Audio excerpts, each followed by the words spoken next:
Yeah. Tiger talk, yo, they can't ignore. Tiger talk, yo, they can't ignore. Josh got the mic, Justin got the stats. Double trouble duo, brothers got the facts. Breaking down plays, it's a game day feast. Tigers on the prowl, from the west to the east. Crunching numbers, tossing jokes in the mix. Hot takes flying, like a 3-point switch. Still be pride, yeah, it's more than a vibe. In the jungle of sports, we the kings of the tribe. Tiger talk, yo, they can't ignore. Josh and Justin bringing fire to the floor. Tigers roar loud, we run the score. Every week they back for more. Justin breaking news, got the stats on lock. Josh got the quips, punchlines that pop.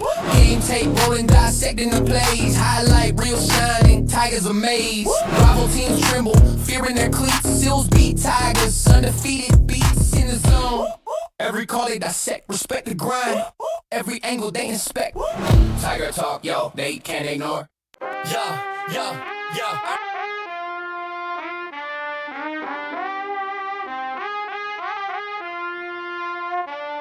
Yep, Josh and Justin, the duo so clean. Mic in their hands, ruling the scene. Call plays sharper than a tiger's claw. Seals beat pride, they the hometown law. Studio lights brighter than Friday nights. Breaking it down like ref calls fights. Rolling on the field, that's the deal. Seals beat Tigers hard to steal. From the booth to the turf, they reveal. Every play, every call, what's real? Rolling on the field, that's the deal. Seals beat Tigers hard to steal. From the booth to the turf, they reveal. Every play, every call, what's real? From the kickoff to the whistle, they spit gold. What's going on out there, Silsbee, Texas? You are watching Rolling on the Field live from the Satsuma Valley Studios. I am your host for tonight, Joshua Marble. Sitting next to me is Mr. Jacob Patrick, normally our producer, but tonight is filling in for Justin because, you know, he has things and he does things, and sometimes he likes to participate in the show that he's a actual member of, but, you know, sometimes not. So here more recently, more not than, you know, normal. So, you know, hey, maybe one day he'll, you know, the show that he is involved in, that he is a title person on, he will come and actually do. So it's okay until then. I don't mind being here. No, we appreciate you sitting in, Jacob. Welcome to Rolling on the Field. You will see and you will notice that we have a chat box. Feel free to join in the conversation. Tell us what you think about our topics that we were talking about. John, do we have a call-in line? We do not have a call-in line, but that's why we had the chat. The live chat is there. We are looking at a monitor of the live chat, and we can respond to you as needed when you talk about the our various topics. We encourage y'all to get in. We look forward to having conversations with y'all.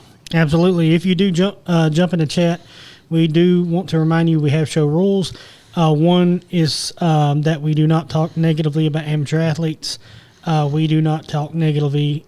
The second is we don't talk negatively about amateur coaching, not amateur coaching, but local coaching. And the third is that we do not talk about Fight Club. So that's the show rules. Y'all jump in the chat, talk to us.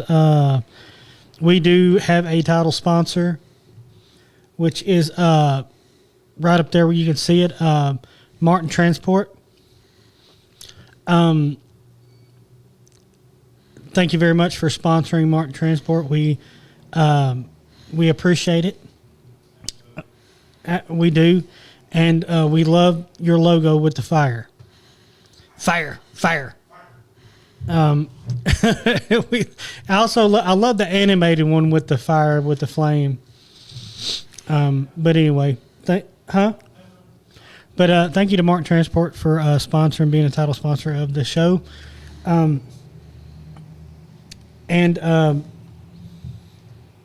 Martin Transport, speaking of that, if you want to mention something that's going on at Martin, Jacob? Yeah, so I'm a mechanic at Martin Transport. We specialize in transporting all kinds of different liquids from sulfur to lube oil to fuels, you name it. And safely. Very safely. We have lots of safety meetings. There you go. Martin is a great company. I absolutely love being there. They are actually hiring if anybody's looking. They're looking for drivers and mechanics, Class A drivers. That is, they have. I'm just glad he was smiling when he said that. Martin is a great company. Well, yeah. But no, they're hiring for Class A drivers as well as mechanics. They have local and cross country. So if that's something you're interested in, you can look up their website, Martin Transport. Y'all look into them. There's jobs out there for people who are looking for work. Martin is providing some of those. Great company. And again, we thank them for sponsoring. You'll notice that we have our Studio Goose Hal over here, who is completely out of surgery and repaired from when I broke him last week, and now wearing clothes, appropriately referee clothes. Now his hat, he's wearing his hat kind of like Red from Shawshank Redemption. Yeah. Get busy living or get busy dying, Hal. Sir Hal. I felt like it was better for him to look goofy than to be blind. So yeah, there you go. I mean, but he does look like Red from Shawshank Redemption. He wears his hat like that. But maybe he's a guy who can get things. He knows how to get things. Yeah. I watched Shawshank Redemption the other night, so it was on. It's a great movie. One of my favorites. Probably the one I've watched the most, other than Goodfellas. So, but anyway, Hal's out here. He's got his whistle on. He's gonna let y'all know if he takes exception to anything y'all say in the chat. So y'all jump in there. he went from wearing a birthday suit to throwing flags on us. That's right. He's gonna throw some flags on y'all. So hey, get ready. Get ready. He's here. He's ready. Before we get into it, we always like to do a little bit of yapping before we get into local sports and talking about national sports, just because we don't like to jump right into business. We like to BS a little bit, and that's just how we do. I mean, it's a 7 o'clock hour. You may be hungry. I know I am. Are you hungry? You ever eat Hamburger Helper? Well, I love Hamburger Helper. It's been a long time since I've had it. We don't really cook it anymore, but I do remember early in our marriage, it was a staple at our house. Of course, Hamburger Helper only works if the hamburger is ready to receive help. It's That's true. ready. You can only help the hamburger if it's ready to accept help. Right? It's part of the program. That's a dad joke of the week. Okay. But anyway, I always did love Hamburger Helper though, but we hadn't had it in a long time. We did lasagna last night. I didn't eat that before I left the house. I wasn't very hungry. I just slapped together a bar-ass bologna sandwich. And can I just say, the cheaper the bologna, the better. Is that fair? The cheaper the bologna, the better, as far as the bologna sandwich. Toby, I have to agree with you on that. I was about to bring up the question as a debate. Are you a cheeseburger hamburger helper? We did the cheeseburger a lot, but like I said, we hadn't had it in forever. When we bought our first house, and neither one of us knew how to cook. Not that it's not good, but. So in my house, everybody goes for the cheeseburger type. I've always been a stroganoff guy. Stroganoff is my absolute favorite. Now that being said, we don't shy away from the, kind of throw together meals. We do a lot of, especially when my daughter's home from college, we do a lot of ramen. The spicier the better with her. She likes the ones that you can't read the logos are in Chinese. Huh? The Baldac.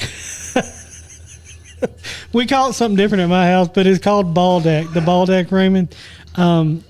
They're actually really good when you get done. If you put just a little mayonnaise in them and mix it up. Yeah. Oh, it's amazing. Yeah. She's fixed The me. hot ones. She's done several versions of it for me, and I've liked them all. I'm just not big on spicy stuff. I can't handle it. But she's also done these little elbow macaroni that are kind of the same brand that are spicy, that are good. And y'all hear the train outside. Yeah, I was going to say, speaking of all this food and dinner, anybody that's running to town to get any food tonight, look at StillsbyTrainCam.com and you'll be able to You'll know if you got when the train's gone. if you're on the south end, you got to run north. Look at the train cam. You'll know if you can get through. If you're on the north end and going south, same difference. Check. loud and clear. There I am. There you are. Okay, thank you for jumping in here, John. But we do appreciate Jacob for setting Sir Hal, which it stands for Sir Honks a Lot, up and giving him a referee jersey there. That's awesome. We love it. We love it. Oh, there's more to come. Just wait. Yeah, we're gonna get more. If you don't know where our goose obsession comes from, so there's a thing called a porch goose. Believe the name brand is Gaggleville, which is funny.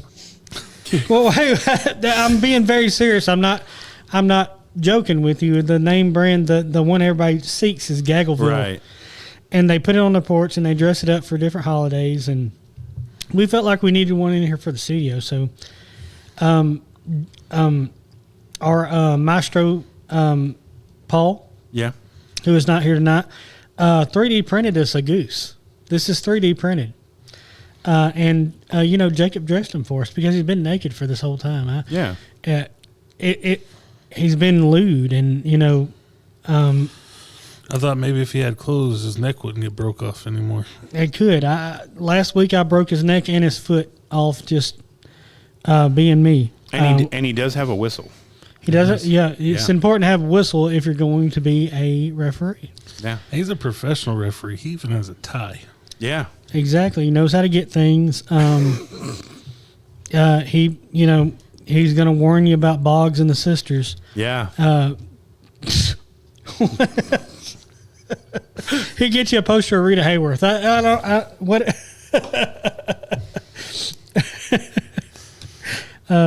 love that movie. That's such a good movie. Maybe the best Stephen King adaptation that there is. Yeah, it is. Maybe outside of it.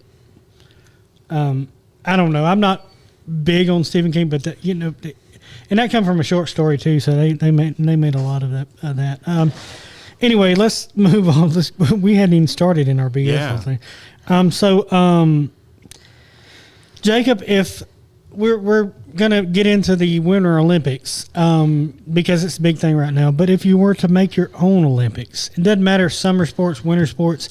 What would one of your events be? It can be something you made up, or it could be something that you do normally. There's something I used to see on TV all the time when I was a kid, and it's a competition. And I always wondered why they never made it part of the Olympics. So if I was going to create Olympics, one of the events would be hot dog eating. I like that. Hot dog eating. It was. I always seen it on TV around the time of the Olympics, but it was never part of the Olympics. But there was even a scandal with the hot dog eating contest this year. There was. What was it? Like he was doing something. I can't remember what it was. That's probably not something we should talk about. Probably not. I don't know. Something that I would feel like you could take several events from this particular show and make them Olympic events. Yeah. Double Dare. Double Dare, yeah. Double Dare. You could make those, where you have to weed through the nastiness and get the flag or whatever. Yeah. We're dating ourselves here because there's a lot of people out there that are listening that probably don't know what Double Dare is. Mark Summers. Mark Summers hosted Double Dare on Nickelodeon. Maybe You remember the Guts show on Nickelodeon too? Maybe that. Spill Your Guts or No. What? It's just called Guts. Was it? I thought it had something else. They had Guts and it had Legends of the Hidden Temple.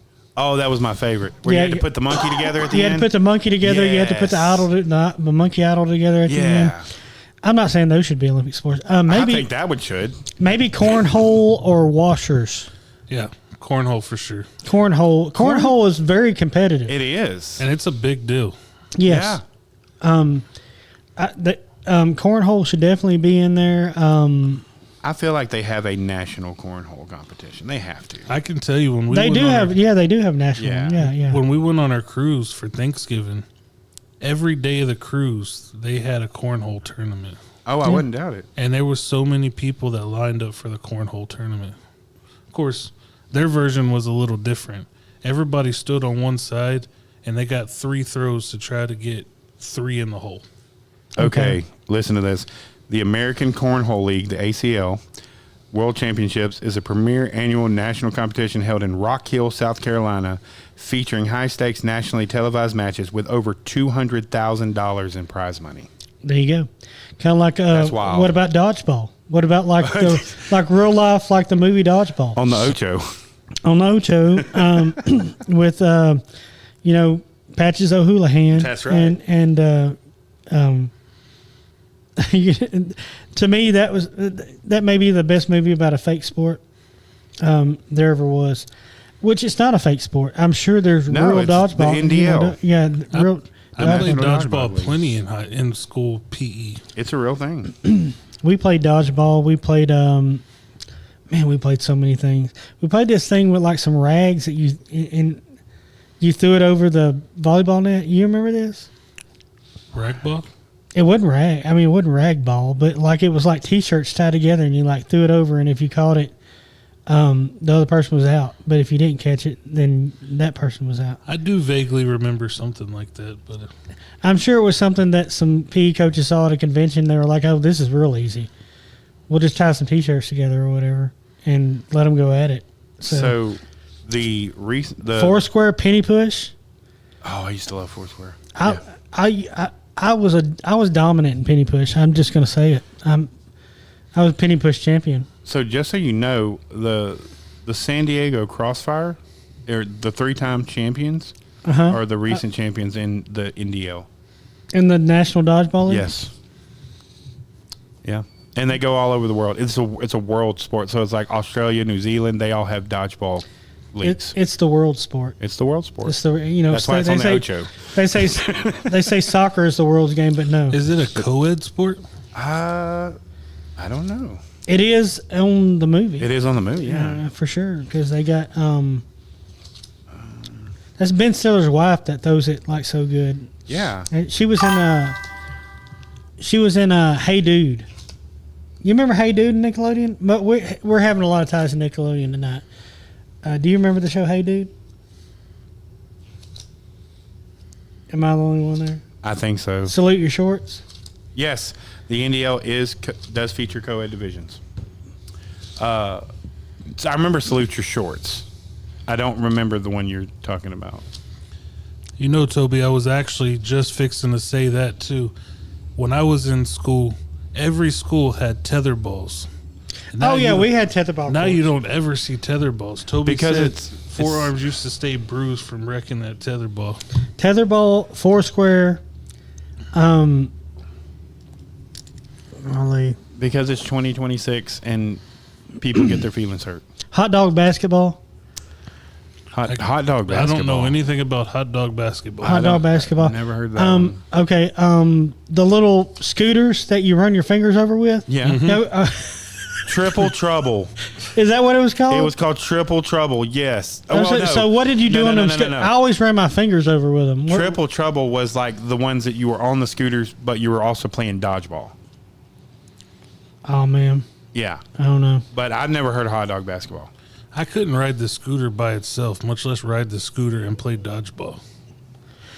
I don't know. You I know, had fat, short fingers. And I got ran over all the time. It was funny because the PE coach that we used to play Triple Trouble under just actually was in the building like we used to 30 play minutes that. ago. We used to play that rag thing with her too. Yeah. She was here. Yeah, and what hot dog basketball. If somebody can explain hot dog basketball, I think it has the hot dog part come in with there was a red and yellow ball. Never. I'm just gonna have to look Look it up. Look it up. I'm afraid I'm gonna see something I don't want to see. Anyway, we'll move on from that. But yeah, I mean, there's several. I mean, for sure. In all seriousness, maybe cornhole gets into the Olympics. Yeah, I would think so. I would think dodgeball would get into the Olympics. It's requires cornhole requires at least as much athleticism as curling. Yeah. I would think. I'm assuming it's probably not something that's known everywhere. Maybe it's something they made up in Silsbee. I don't know. Yeah, this says featuring somebody who dresses up as a hot dog and plays basketball. Oh. No, that wasn't. Maybe I'm misremembering like Roger Clemens or something, but I thought there was something that we played that was hot dog basketball. They also have hot dog basketball, but it's at basketball games, somebody is challenged to yell hot dog and everybody eats hot dogs. Oh. It's kind of I kind of like that game. I like hot dogs. I bet you do. When y'all were in school, did y'all have the jump rope for heart? Yes, we did. Yeah. So the school I went to, we were big into football and basketball. Nobody would get into the jump rope for heart. So they started hoops for heart, and we played basketball instead of jump roping. That would have been way better for me because the PE teacher called my mom and dad because I couldn't do the crisscross. And they were like, this is ridiculous. What? Whoever thought of whoever thought about making a plastic jump rope? That was a horrible idea. It hurt when it hit your shins. Yeah, with those little beads. Yeah. Yeah. It's, don't like it. But no, Didn't we like did it. basketball for hearts. I would have liked that way better. And I could nail some free throws when I was in school because I played a lot of basketball.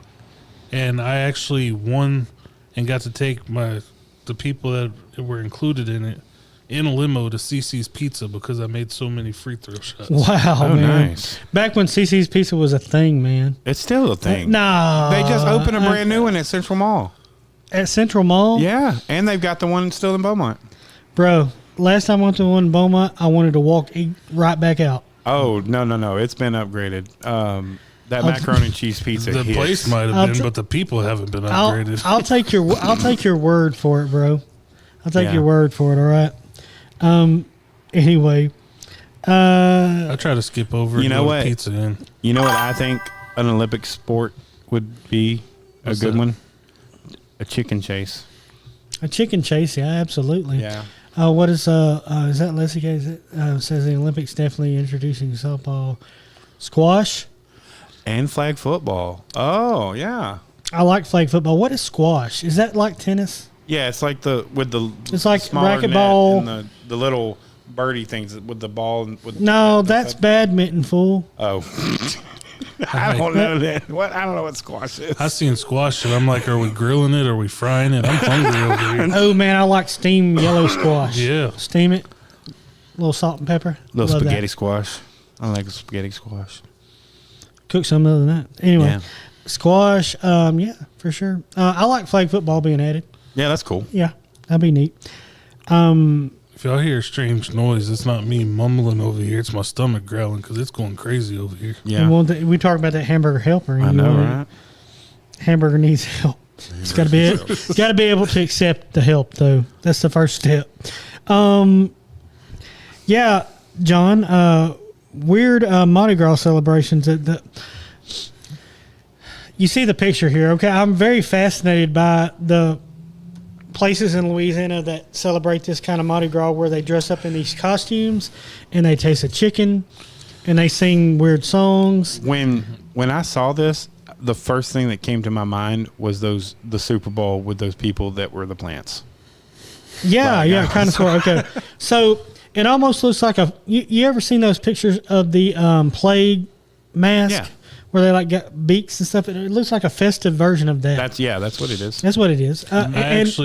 I saw a video yesterday. I think I shared it with you. Yeah, I think It was somebody on my friends list shared a video of the actual start of the chicken chase. Well, and so a little bit of history here. You got to remember that this whole Mardi Gras festival started in France during Carnival.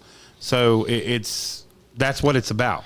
So that's why they would have that mask. This is deeply rooted in the original version Right. of Mardi Gras, for sure. Right. Because only certain towns in Louisiana do. I think Iota, Eunice. Yeah. So the one I seen was the start of the chicken run in Eunice. Eunice, yeah. That's the one, Yeah. yeah. And we pass through Eunice all the time, going back to LSU and stuff. And New Orleans is a different version of it. Shia LaBeouf got down there and just Got arrested. run amok and Yeah. was a menace. And Do it. We'll, Do it. we'll talk more about that later. But anyway, The bad thing is if they would lose those costumes, they might actually catch the chicken. If I was a chicken, they wouldn't catch me when they were wearing those no, costumes. I mean, I don't know. That's very elaborate. They Yeah, it is. spend hours and hours making them costumes. I'm sure you can't go to Party City and buy that. I Yeah, wouldn't no, think. absolutely not. No. But it's different. There's We need one of those for the studio. my daughter, who is in Louisiana for college, attended a couple of different parades. One in Spanish Town, and one in Thibodaux, which made me think about listening to Jerry Reed, which we'll talk about later. And she sent me some pictures and some videos and things, and it's pretty neat. They had a good time. The floats are very elaborate, of course.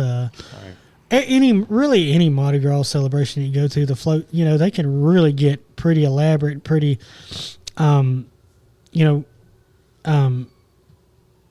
good with the creativity of the floats. It's really neat to watch.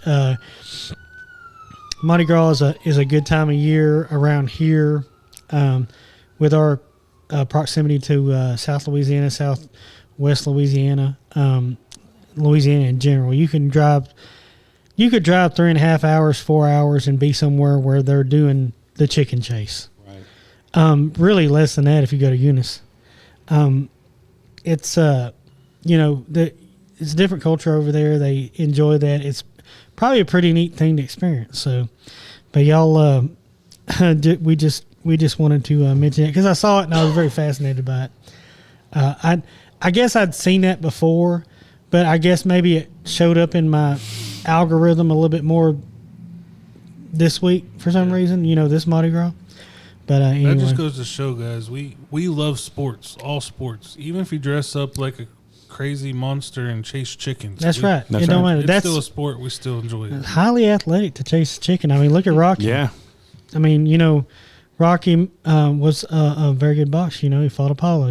Maybe I fought Apollo, maybe I won't. But he chased a chicken. He did chase a chicken. Drank some raw eggs. Loved Adrian. Yep. So that has nothing to do with Mardi Gras. But Yeah, I don't know. I don't know where. You send me down a path, and I'm going to go down that path. That's it. John, I'm going to let you speak on a little bit about what we have coming up. Just a teaser. Okay. I didn't want to put too much out there, but we have our Satsuma Valley Standard coming out on Friday, Absolutely. and I wanted you to maybe give a little teaser out there about what people might be able to expect on Friday coming out and where they can get it, and what you'll have available and this and that. Absolutely. So, as you know, we have released the first issue of Satsuma Valley Standard. It's a brand new magazine for Silsbee by Silsbee people with Silsbee people in mind.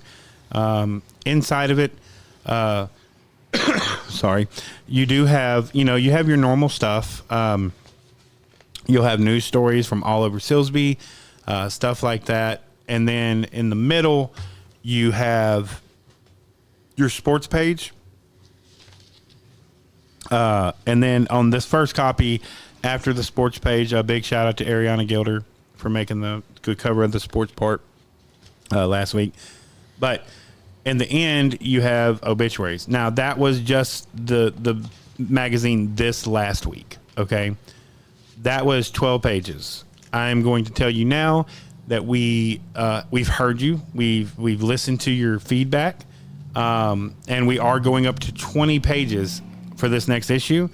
This next issue is going to have more sports. It's going to have more news. It's going to have more human interest pieces and some classifieds, just a couple, some great ways to get involved in your community, and some different things from different shows and stuff. Because remember that this whole magazine, everything in it comes back to who we are as Satsuma Valley Studios. So that's who you're seeing writing this. Josh and Jacob and Justin are actually the ones writing the sports in this magazine. And thank you for mentioning that, John. Rolling on the Field does have a big part in this magazine, writing the sports, including our biggest little piece that we have in that little section called the Athletes of the Week. Right. And we choose 3 athletes from our local area. It's not going to be Silsbee all the time, but most of the time it's going to be some Silsbee athletes. And we feature them. And we tell you a little blurb about them, a little story. The first ones we didn't do as much, but we're going to start kind of adding a little back history, a little blurb about each athlete. We want y'all to get to know them, get to know who is out there performing, especially in Silsbee. We are Silsbee focused, and y'all be looking for that. It's a big part of the magazine. It's a big part of the thing. The whole magazine's good. Right. And you told them, John, where they could pick a copy up? No, I was getting to that. So right now, you can pick them up at the Tiger Hut. You can pick them up at Cat's Corner. You can pick them up at the Donut Palace. Only the one over here across from Monica Brothers. And you can pick them up at Village Creek Coffee. Now, I do have a person going around for those who are teachers and stuff like that. She will be Ms. Leslie Kay, our graphic designer for the company. She will be delivering papers to the schools, or magazines to the schools. So each school will get a couple copies of the magazine. The first time we did 140, and we maxed out, and everybody got one. I don't want to say sold out because this magazine is completely free, but out of stock is what I've been saying. But this time we're ramping that up. We're going to have 200 issues this time, so hopefully we can become out of stock again. I mean, it's a good thing, right? So, but yeah, they're free of charge. Pick one up. We're at those locations, and we're going to be adding more locations as we go, and adding more great stuff into the magazine. So we're excited about it. Absolutely. And that's Friday morning. Coming out Friday mornings. And John didn't mention it, but for all you small businesses out there, there's plenty of Absolutely. space for advertisement in here. I mean, Yes. All throughout the whole book, there's a place for advertisement. And with the extra pages, there's even more. So, yeah. Y'all be looking for that just a couple more days, and they'll be out in those locations. I mean, I'm just going to tell you, if I knew that a magazine was selling out and I was a small business, I would jump on that advertisement quick. Absolutely. Yeah. Yep, absolutely. So y'all be looking for that. We don't want to mention our athletes of the week, although they have been chosen. We want it to be a surprise. That's what we're going to do. That's how we're going to do it. So if y'all want to see who the athletes of the week were, get y'all's copy on Friday. Friday. Absolutely. Speaking of athletes, I've realized in my old age that I am not one anymore. Although I feel like I used to be, and I feel like I can still get out there and do it. But I have been assisting our own Justin Marble with coaching a little league team, and so far, and I could be being dramatic. I'm pretty sure that I have ruptured my Achilles, lacerated my spleen, and pulled several muscles in my back. You must still be falling down out there on the field. I'm falling down all over the place, man. I don't like it. I got girls, and they weren't softball players. They were dancers. I had a dancer, had a gymnast, had a cheerleader, they did that they went that route. So I was more in a supportive role there. But when I got the chance to maybe get out there and coach some boys again, I took the opportunity and realized quickly I may not have been ready 100% for all that. Yeah, Mallory said you're not old, and Josh, Yeah. and then Toby said Friday morning he's looking forward to his Captain America and Satsuma Valley Standard from Cat's Corner. So awesome! Absolutely, Thank you for you'll go to supporting Cat's us. Corner. Also, if you go to Cat's Corner, and they're not an official sponsor or anything, but man, the breakfast there. Have you had the breakfast bowl? No, I haven't, but I've had the my breakfast gosh. pizza, and it's amazing. So all it is the toppings from that pizza, just without the crust. It's just in a you bowl. just put it in a bowl. Yeah, Yes, it's amazing. so Yeah. good. So all this sounds good, and Toby, I He's still understand. trying to eat. Toby, I understand you know my you apparently know my boss very well, Toby. So if you want to put in a word for me, I'll join you at Cat's Corner on Friday. Oh, look There at you go, Cat's that. Corner. There you go. Perfect. Yeah. Oh man, everything's good there. I hadn't been in a little while. Yeah, the breakfast pizza is amazing. Justin turned me on to the breakfast pizza. Toby said yes, breakfast. Yeah, pizza. the breakfast pizza is amazing. Justin, he said, "Hey man, you got to come to Cat's and eat a slice of the breakfast pizza with me." I was like, "Okay, yeah, I'll do it one day or whatever." We had we used to do a thing for Rolling on the Field called Breakfast with the Boys, and we'd have breakfast from different places. And we did it several times. Maybe John, maybe 5, 6, 7 times.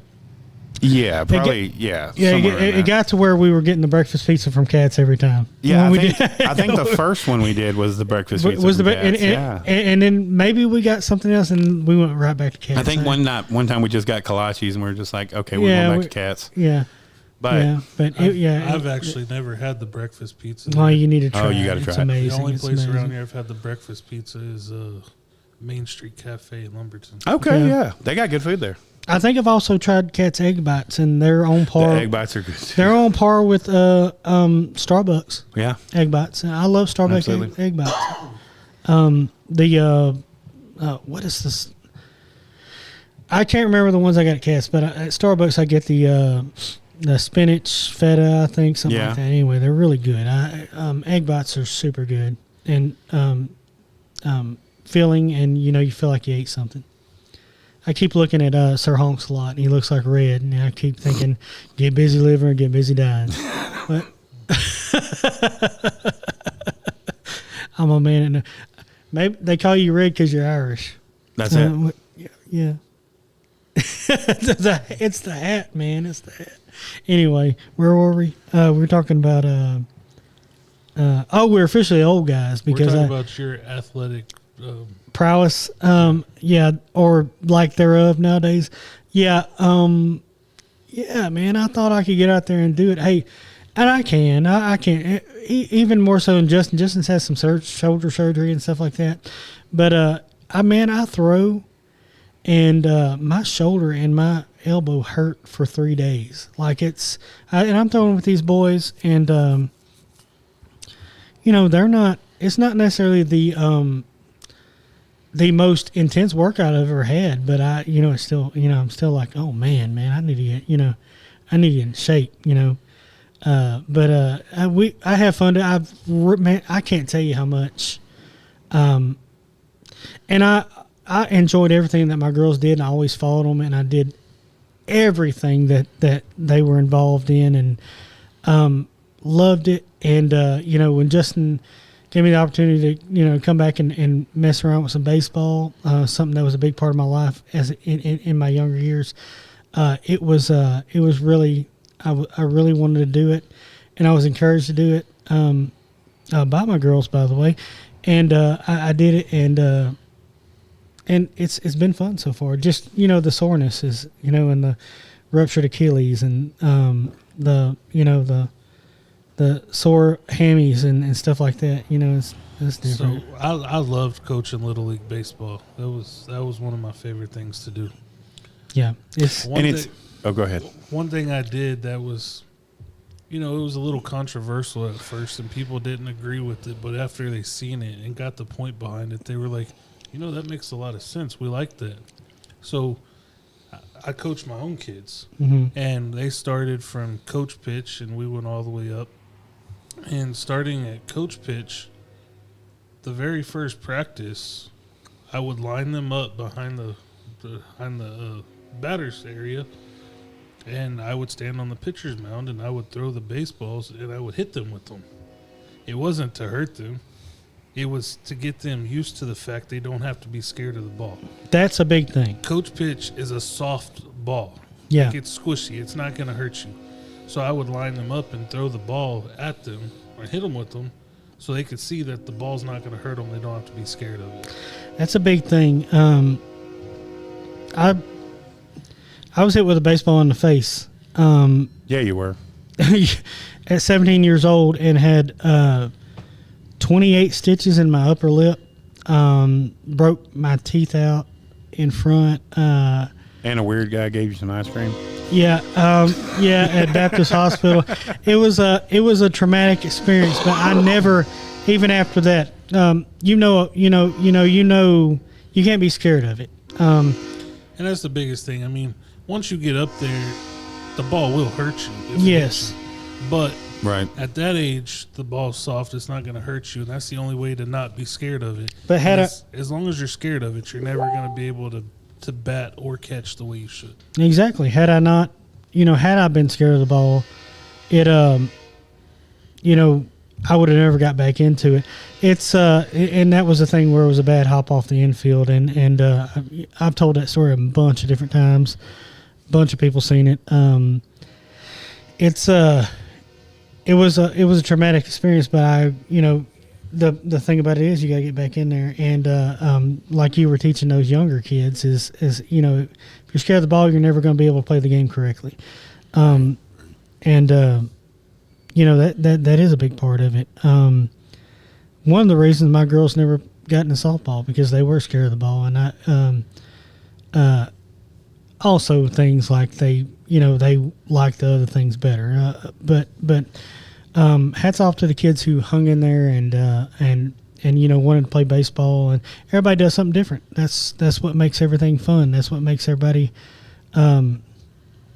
different. So Well, and I think it's so cool, and this is what I was going to say. So it's such the world revolves so cool to me because one of the fields out there at the Silsbee Little League is called Kirkendall Field. that's right. And if you don't know who that is named after a man by the name of Eugene Kirkendall, which happened to be Josh and Justin's coach For years. 4 years of my life. Yes. Including All-Stars and things like that. And just devoted to Silsbee Little League, and Yeah. that's why that's why that field's named in his honor, and rightfully so. Yeah.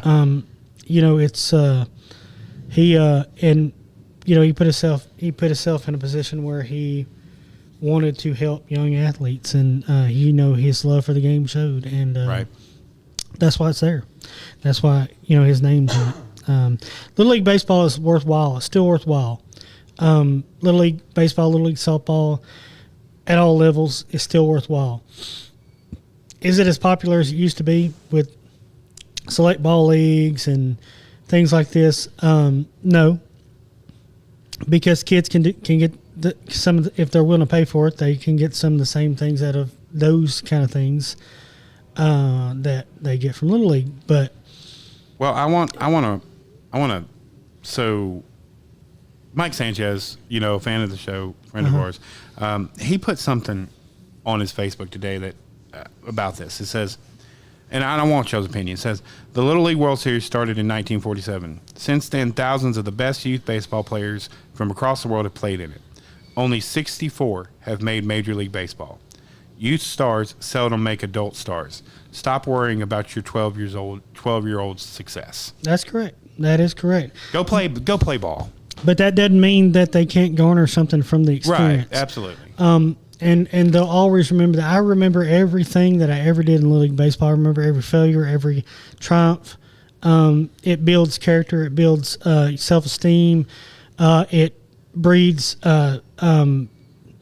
camaraderie and team and good teammates. Teaches discipline. Teaches discipline. It's all there.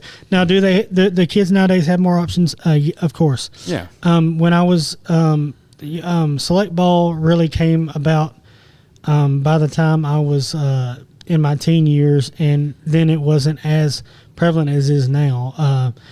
Anybody can go and try out for a select team. They're just got to find their fit, and if they pay, they're in there. That's all there is to it. It's pay baseball. That's all there is to it. I tell this story all the time that I sat at a dinner, and I'm not trying to name drop, but I sat at dinner with Pete Rose, and he did not like pay baseball. And I will tell you that his reasonings and his arguments were valid. And part of it is that you don't get that same level of camaraderie and teammanship because you don't play. Right. Because in select ball, you're going to play with guys who are generally on your same level, whereas in Little League, you have to learn how to play with kids who are at all different levels. And that's important because you're going to go into the workforce and you're going to work with people that are at a different level than you.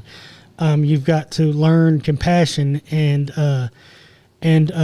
camaraderie and teamsmanship and things like this. And strategy. And strategy to function in society. And Little League Baseball, to me, still breeds that. And it's still there. And although it might not be as popular as it used to be because of the rise of, these select ball teams and everything, it's still there. Look, listen, when we were coming up in our teenage years, we played every league that we could. They didn't necessarily have the same availability, but we played pony ball. We played Connie Mack leagues in the summer. Yeah. We played every time that we could. They didn't have fall ball necessarily then. They didn't have those kind of things that they have now. Thank God, because by the time I got to my senior year of high school, I'd played enough baseball. I was burnt out. I can't imagine how these kids do it without getting burnt out. Yeah. And it really kind of blows my mind. The kids that do it, I think, must have a deep love for the game. Yeah. And maybe I didn't have that. And that's fine. Toby said, not as much sense of community in select, but I think it still has a place. A well-led, community-supported Little League is still tops for me. Absolutely. Yeah. Toby, absolutely. That's to our point here. And to your point, it has to be well-led. Right. Which I feel like nowadays our Little League here in Silsbee, Texas is. Absolutely. And I feel like they're making strides. I don't want to disparage anybody who may have came before, but I've been very impressed so far with the leadership since I've been involved with it.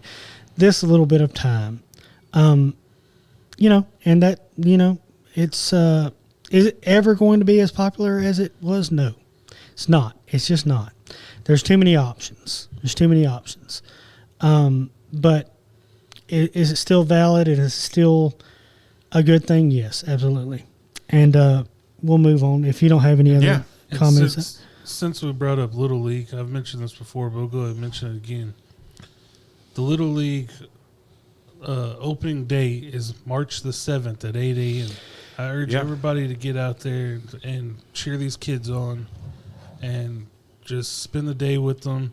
There'll be a coffee truck on site. They're going to have silent auctions. It's a fun-filled day at the ballpark.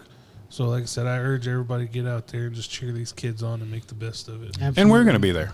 Like I said, kids of varying skill levels, and your kid, whatever level, learning how to play with kids of varying skill levels is important because they're in life. They're going to be with people who may not have the same skills with them, and they're going to have to learn how to not necessarily deal with that, but accept that and accept people of varying skill levels, accept people of varying intelligence, and understand how to work with them and be a friend to them.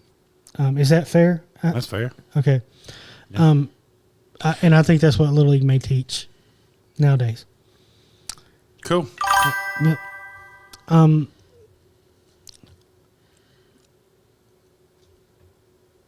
Charity Yeah, says, absolutely. read that for me, John.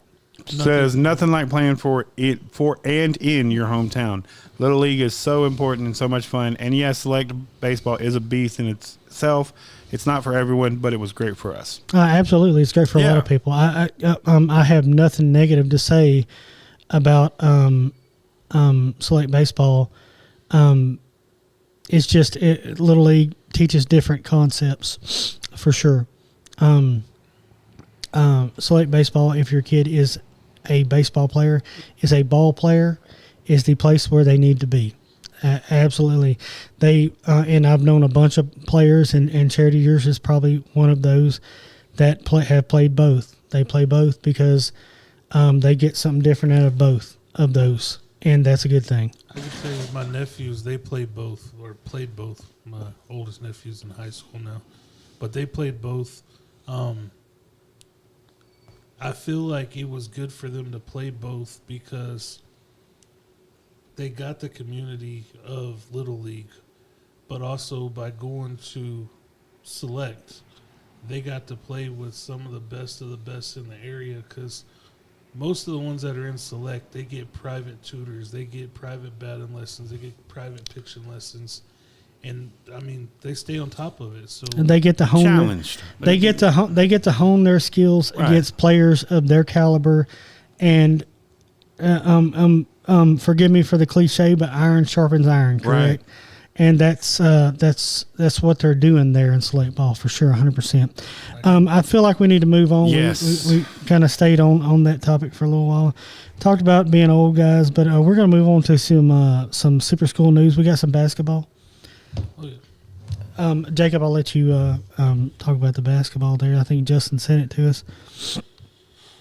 Yeah, it's all right. So, starting off with girls basketball, they had a hard-fought nail biter against Madisonville. They came up a little bit short, but they had some girls that really stood out. Takaya Haynes scored 13 points with 13 rebounds and 4 steals. Kishanti Hafford, 10 points and 4 steals. Zadea Washington and Olivia Mitchell Vaughn both scored 7 points each. They came up, like I said, a little bit short, but it was a hard-fought battle, and Madisonville just edged them out right at the end of the game. Right. Yep. So, good season. In the boys basketball, they played Vider last night. I attended the game. It was a great game. I'm telling you, those boys, they stepped up their defense. It was a night and day team from when I first watched the last game to this one, and they really shined. And I'm talking about they were knocking down threes like they were going out of style. They ended up beating Vider last night, 79-57. Good job for the boy Tigers there. Of course, the 3-ball is a very big thing nowadays in sport of basketball. You gotta be able to hit them. Yep. That's all there is to it. You gotta be able to shoot long range and nail those. You got teams out there that are gonna do it if you don't. Another thing that really impressed me last night was their follow-ups, because one would go in to do a layup or something, it'd bounce off, and there'd be a second one right behind him, grabbing it and dropping it in. Offensive boards are a big deal. Probably a big part of them, pulling ahead in the game. I'm sure. Yeah. So congratulations to the boys. Now was that their last regular season? I believe so. Okay. So, but they've clinched and they're going in playoffs. Do we know about the playoffs yet? I heard, from what I heard, they're going to be playing Madisonville. I did see that. I'm looking it up right now. Okay, John, stats and information back there behind the glass is going to look that up for us. I hear they're going to be playing Madisonville. I would imagine they'll probably play in Lufkin just like the girls did. Yeah. So, unfortunately, They play Oh, there you go. Tuesday They in play Lufkin. Tuesday in Lufkin. Do they play in Madisonville, Leslie Gay? Lufkin's a good. Yes, Silsby versus Madison. Okay. Madisonville. Lufkin's a good place to play, and they had that Cafe Del Rio up there, and I miss Cafe Del Rio. Yeah, 6:30 start. kind of sad Cafe Del Rio. Oh man, that was our spot. When we lived in Beaumont, we'd have it's funny because me and my wife talked about this today. Is man, that was our little spot, and we had the same waitress all the time, and we just go there for a quick date night. It was right down the road from the house, and when we lived in Beaumont, and man, we missed that place. The food was always good. It was we never went there and was disappointed. I feel like. Yeah. And it's a shame that we don't have it anymore. But you know they got that one right there at Lufkin when you make the turn. And Like So- they said, we love Lufkin Gym. Their facilities are very nice. All right, so information about this game, real quick, just so we can get it out there to our people. Tickets will be available for purchase at the door. However, this facility is cashless, so bring your credit or debit card. Okay. or Apple Pay, or Apple Pay, yeah. I'm sure whatever that you have on your phone, they also accept. But just don't bring cash. Yeah. To cashless facilities, a lot of sirens. Is Yep. a ambulance. Ambulance. A lot of facilities are going to that. Yeah. So if you haven't switched over from, cash to doing things, on your phone or at least with a card, you may start thinking about that. Also, I'm sure they're probably clear bag policy and stuff like this. I don't know. Do you have anything about that, John? Let's see. Before heading to the game, please take a moment. There are facility guidelines: no outside food or drink, no ring entry, no backpacks. All bags are subject to search. Don't go out of the bleachers. So no clear bag, just Yeah. you might be searched for your bag, which is fine. They should keep everybody safe. But yeah, it's 6. It starts at 6:30, and it's $7, and it says includes $1 fee. I don't know what that means, but Who knows? Like yeah, So probably a credit card fee. yeah, let's probably let's think about this. If the game starts at 7, 6:30, 6:30, you need to get there at 6. right? So that means you probably need to get to Cafe Del Rio by 4. There you go. So if you're planning on taking off work early, you better leave. Let's see, what Lufkin from here is almost 2 hours. I mean, just take the day off. I'm just trying to give everybody the option. Okay, so if you need to get there by 4, you probably need to leave work by 1:30, go home, change your clothes, get on the road by 2, get to Cafe Del Rio, have some enchiladas. I was planning on Skip the margarita, yeah. maybe, if you're going to a high school basketball game. Yeah. But, have your enchiladas, and then, get to the game and get a good seat or whatever. I was already thinking about asking him to leave work early, just a little early, just so we can make it there. Oh Lord, But did you say that? Maybe we do gotta leave a little earlier to meet you at Cafe Del Rio. that was a great place. I love Cafe Del Rio. yeah. man. So- Yeah, thank you, Leslie K. I'll be sure to do that. Just I better talk to my boss. Talk to him. Anyway, speaking of basketball, and I think Jacob has this video that he sent to John. Yeah. Our very own Coach Brooks, the older Coach Brooks, of course, is Ira Brooks, is retiring.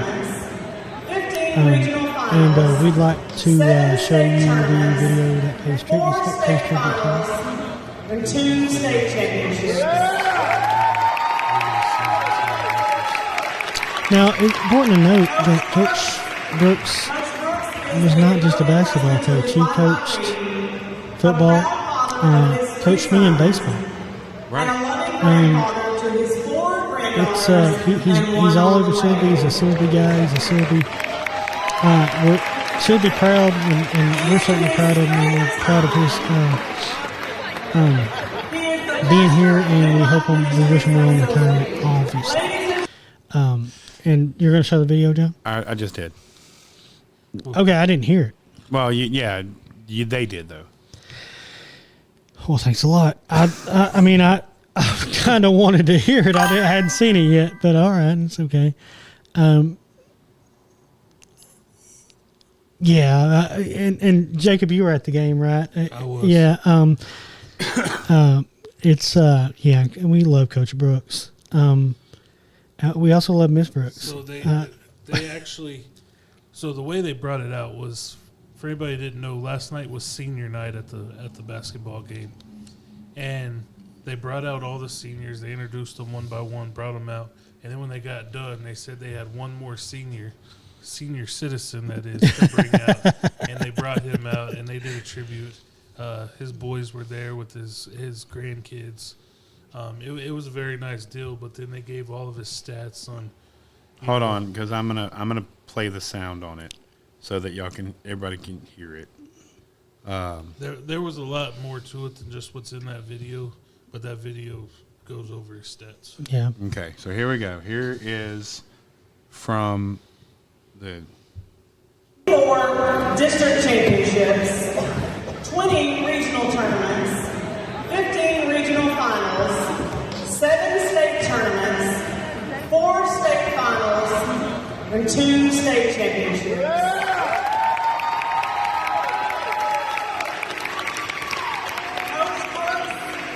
Coach Brooks is a devoted husband to his wife Irene, a proud father of his 3 sons, and a loving grandfather to his 4 granddaughters and 1 on the way. In his spare time, he is the pastor of New Life Ministries in Silsbee. Ladies and gentlemen, Coach Alan Brooks, coaching in his last game of high school. Thank you, John. Yeah. Congratulations, Coach Brooks. absolutely. We, as Silsbee people, we want to give you a very heartfelt, happy retirement, and we hope that you've got a lot of good plans. We don't know, what you want. Maybe you want to go fishing. Maybe you want to, just hang out with your grandbabies. A bunch of grand girls is what I heard. So, Yes. 4 and 1 on the way. A 4 and 1 on the way. So, happy retirement, long tenured Silsbee coach, and we wish you the best. Yeah, I want to say he last night they said he started his journey coaching in Silsbee in 1994. There you go. That makes sense, yeah. There you go. Awesome. And Again, he is a Silsbee alum. Silsbee alum. Yep. Yeah, absolutely. Best of luck to him and his family, and him and his wife. I hope y'all enjoy your retirement together, and best of luck to his boys also as they go forward, and they're raising their kids and everything. Great family. We wish them all the best. Yep. What do we got next? In local. Let's see. Anybody playing soccer?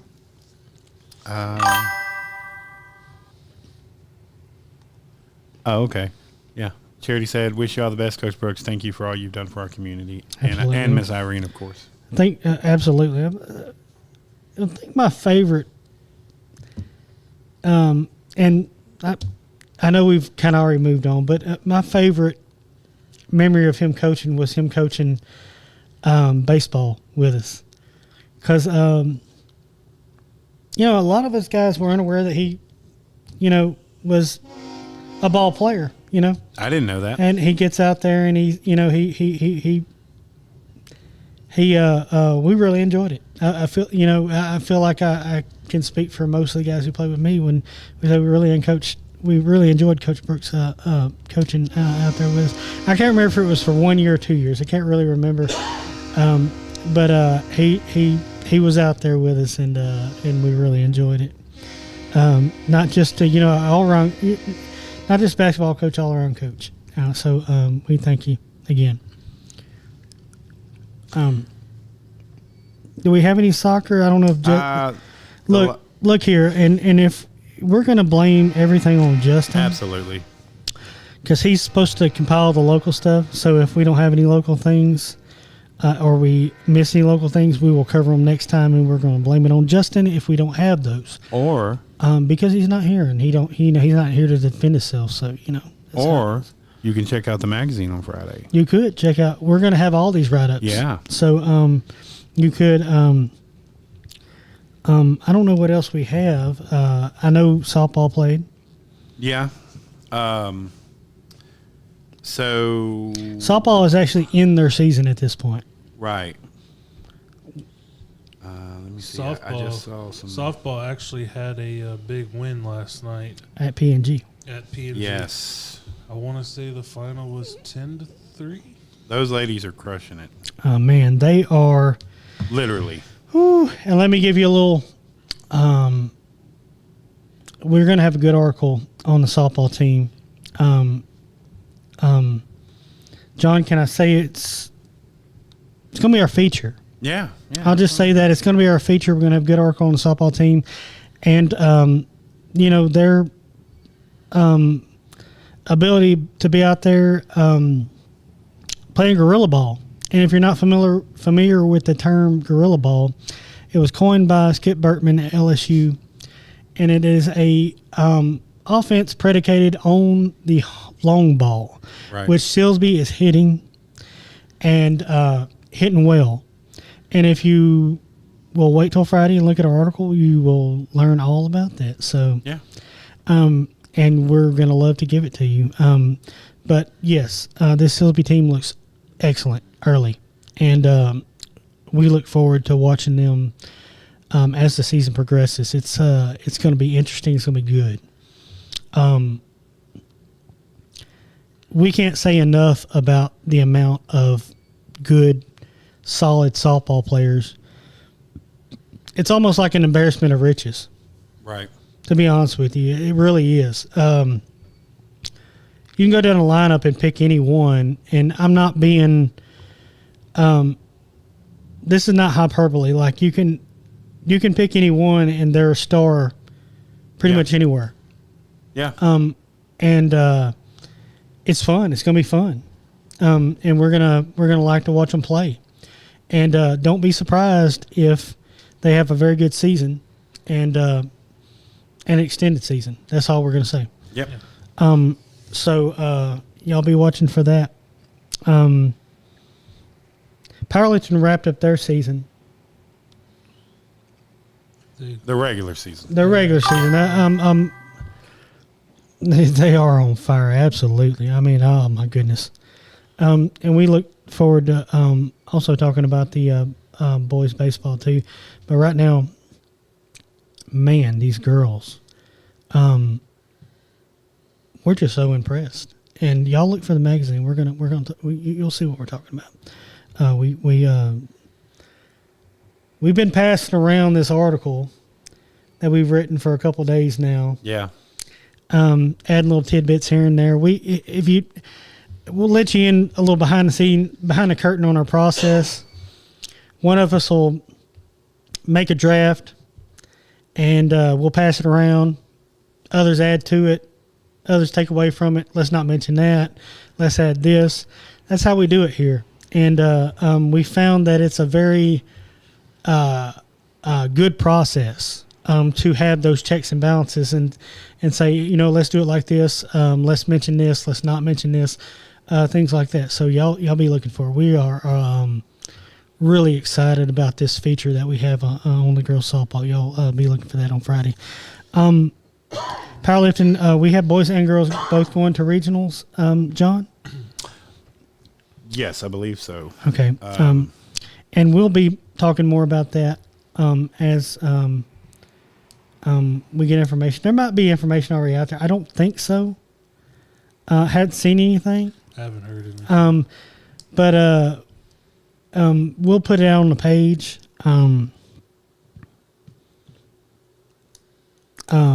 Baseball is, I believe, when is baseball? Is baseball already started their first? Charity, if you can help me.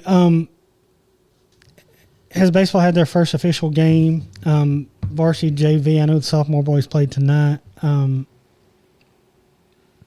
don't know if everything's been scrimmages up to this point.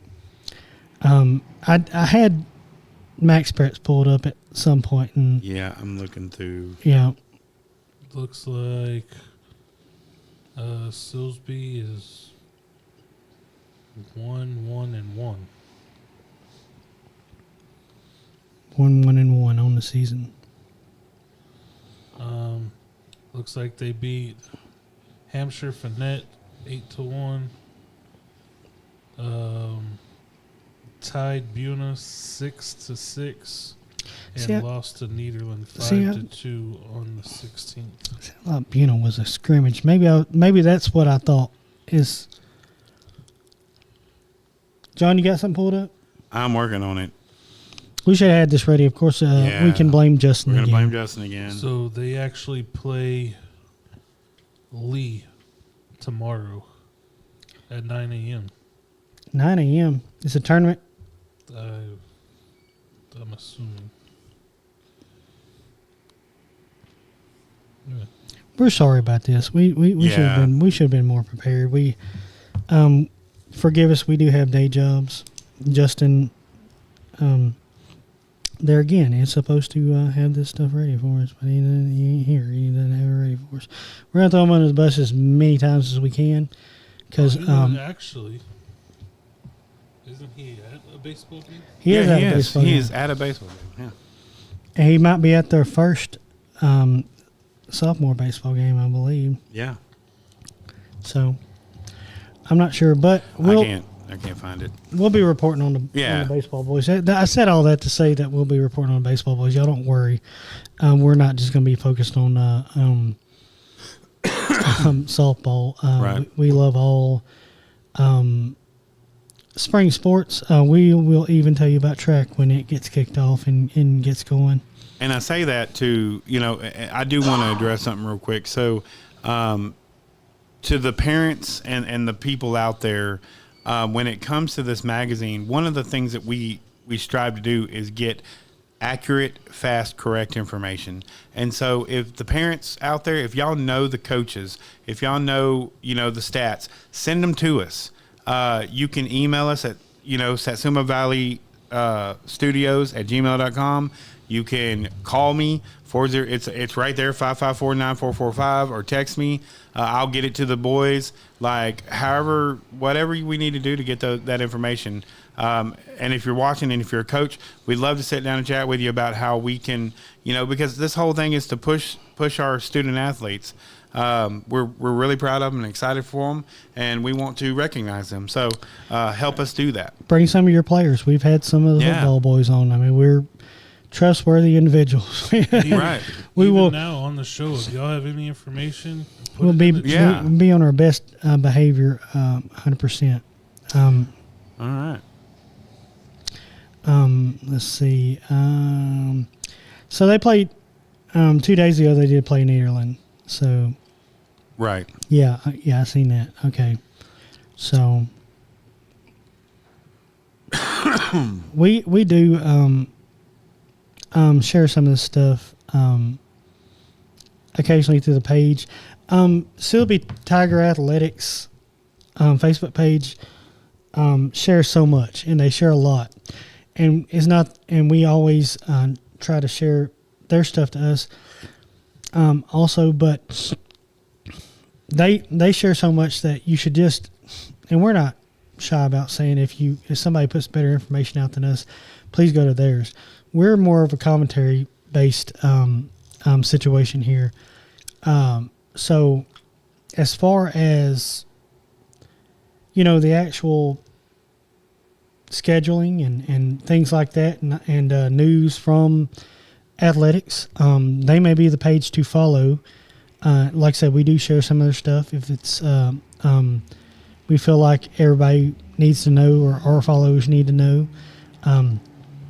But we're not the news outlet for that. They would be. Right. We're more of, let's tell you what happened. Let's report on it. So, y'all follow them for sure also. Athletes of the week, we will tell you that we have three, John? Yes, 3. And we will be putting them out in the magazine, so y'all be sure to pick up the Satsuma Valley Standard. We're not trying to preempt ourselves by saying that we can't report on anything. There we go. There you go. Because we put it in the magazine, but we want to limit ourselves to having people pick up the magazine because we think it's a better product than what we let out, to be honest with you. But we do like to talk sports, and this is more opinion-based, like I said. With that being said, Toby said powerlifting regionals are March 5th in Bay City. Silsbee will have strong showings across all the weight classes. I agree, There you go. and I believe that 100%. They will have strong showings, and we will look forward to reporting on that. And you'll probably see that in the magazine. You'll probably see it on our show. And we do apologize for not having that information on hand. We need to do a better job of getting things together. Again, we blame it on Justin. That's right. Yep, because that's what we're going to do. We're just going to blame it on Justin. Hey, we all have day jobs. We love to do this. This is something that we like to do. But unfortunately, although I feel like we have good commentary on most things, some things we just don't get to. And sometimes we need a little help. That's okay. That's why we got Chatbox. Speaking of day jobs, at my day job, we say the guy to show up late brings breakfast. The guy that doesn't show up at all gets all the blame. So There you Yeah. go. goes hand That's in right. hand. Yep, that's right. That's right. There you go, Justin. So there you go. Hey, look, a job ain't nothing but work. That's Nothing but work. nah, a job ain't nothing but work. If you've ever seen Mo Money with Damon and Marlon Wayans, you know that they coined that phrase, a job ain't nothing but work. Actually, Marlon said that to Damon. But anyway, if you've seen that movie, we could probably be friends. So, All right, let's, we got some national, huh? Well, we do have a little bit of national. Before we get over there, tennis has a meet and Viter tomorrow. Okay. Viter. Do we know what time? I don't have the time. I just have Okay. it as invite. Well, that's good. Tennis has a meet and batter. Wish them all the best of luck. And we did report on some tennis last week. They've been very successful so far in the season. Soccer also.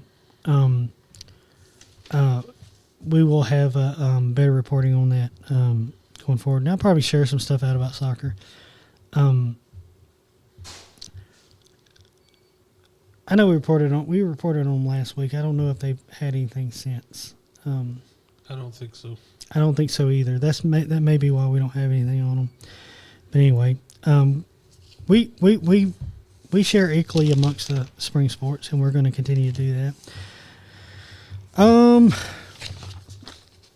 Winter Olympics. You been watching? I have not. Okay. Well, I've been watching a little bit, mainly anything having to do with that little bobsled track.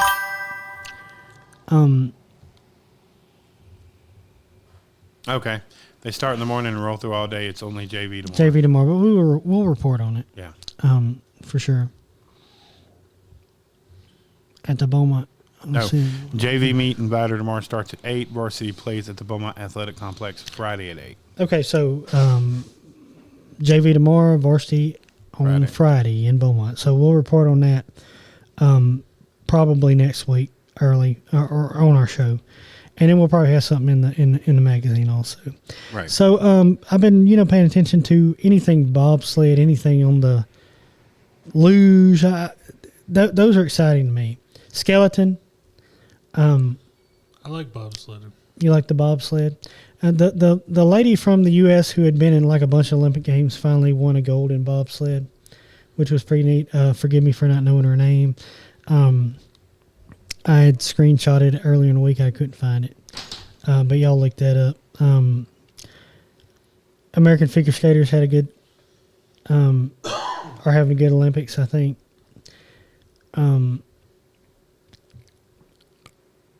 let's see. I don't have the breakdown of individual events, but I can tell you that Norway is in the lead. I've got top 10 here. I'll go through the top 5. How about that? Sounds good. Norway has 15 golds. They have 8 silvers, 10 bronze, 33 overall. Italy has 9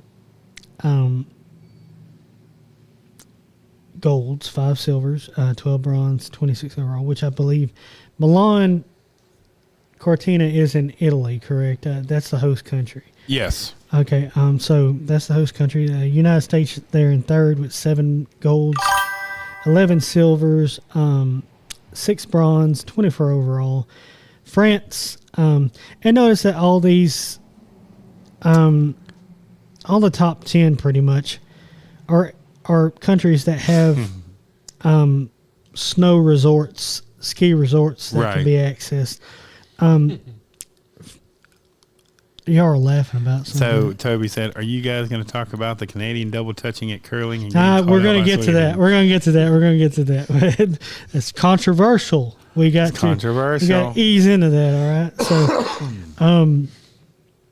So, so where was I on France? So France has 6 golds, 7 silvers, 4 bronze, 17 overall, and round out the top 5 is the Netherlands, which has 6 golds, 7 silvers, and 2 bronze. That's 15 overall. Followed by Sweden, Germany, Austria, Japan, Switzerland, countries that have a pretty much have an area to where, or areas or resorts where people can go and ski and do these things. My mind goes back to watching Cool Runnings.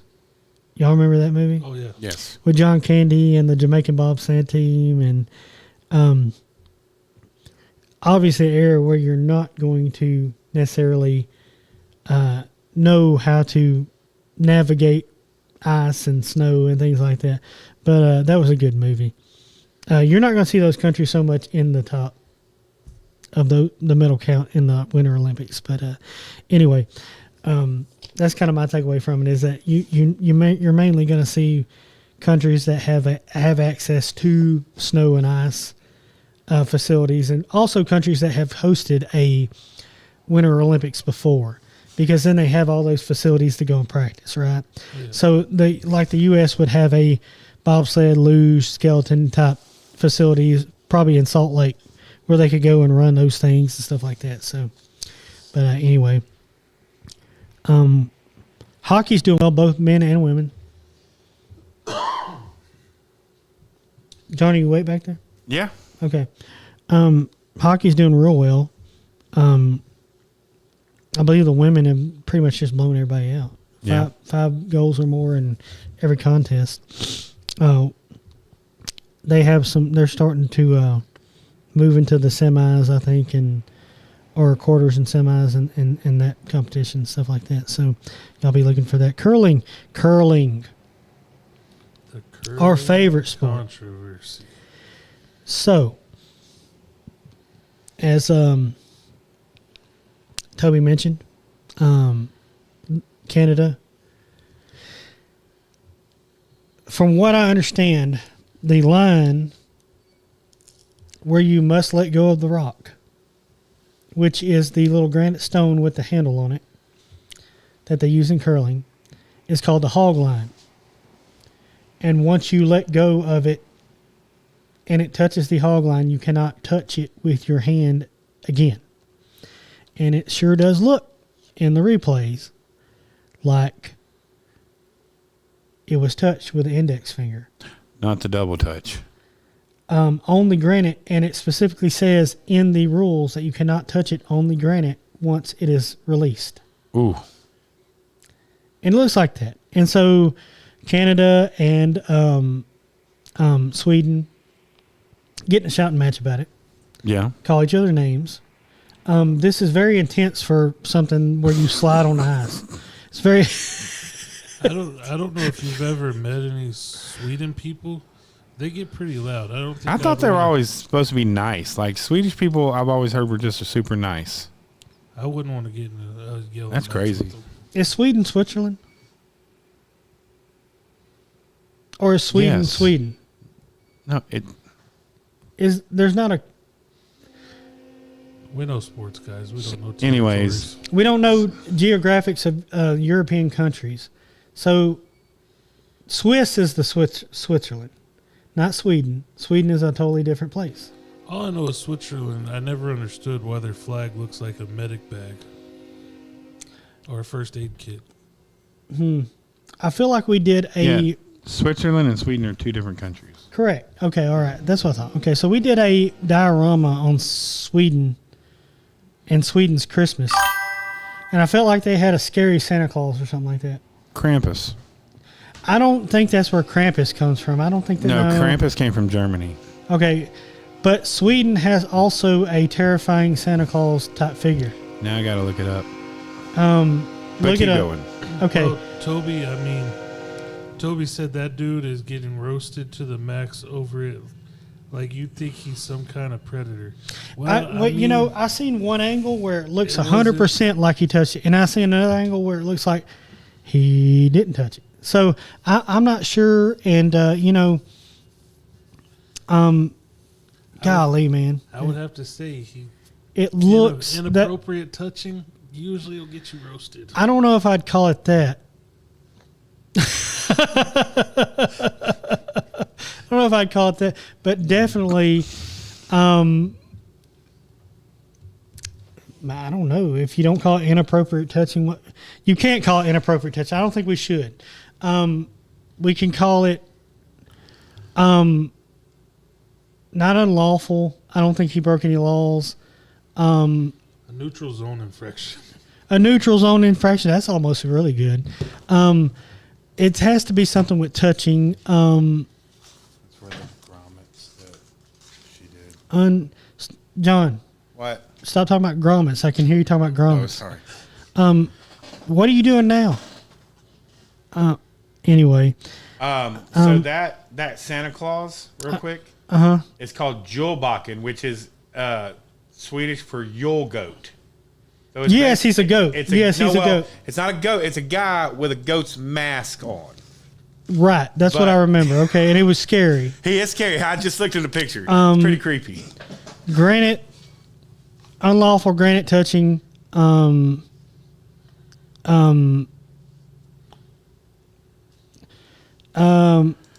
Not ineligible rock downfield. Oh, so Toby said his father-in-law used to curl competitively, and those guys are super serious. Like you'd never think it, but oh boy, had to get security and everything. Oh my goodness. Man, that's crazy for curling. That's crazy. Speaking of being super serious, What do they call it? What do they call it in football when you go out of bounds and you come back in and you touch the ball? It's called. let me see. It's called something touching. I thought it was illegal touching. Illegal touching. Yeah, Illegal touching. illegal touching. No, Yeah. wait, no. Is this illegal touching? Oh, maybe it's the hands behind the back. Illegal touching. Jason said, "Why so serious?" That's crazy to me. But after seeing the next picture, I think you'll see why it's so serious, huh, Josh? Illegal touching of the rock Of past the hog line. 15-yard penalty. Come on, train. Train. I feel like it waits until we start the show. We're talking about something serious, Yeah. you know. Illegal touching of a granite in a neutral zone. I like the neutral zone reference because it definitely is in the neutral zone. It's past the hog line. Why they got the hog line? Let me see. I believe that's what the guy called it. I could have been misinterpreting it, but he called it the hog line. So They're going to be a little extra with the train today because of the accident in Houston. Oh yeah. Train versus semi in Houston today, so they're going to blow that horn for sure at every one of those.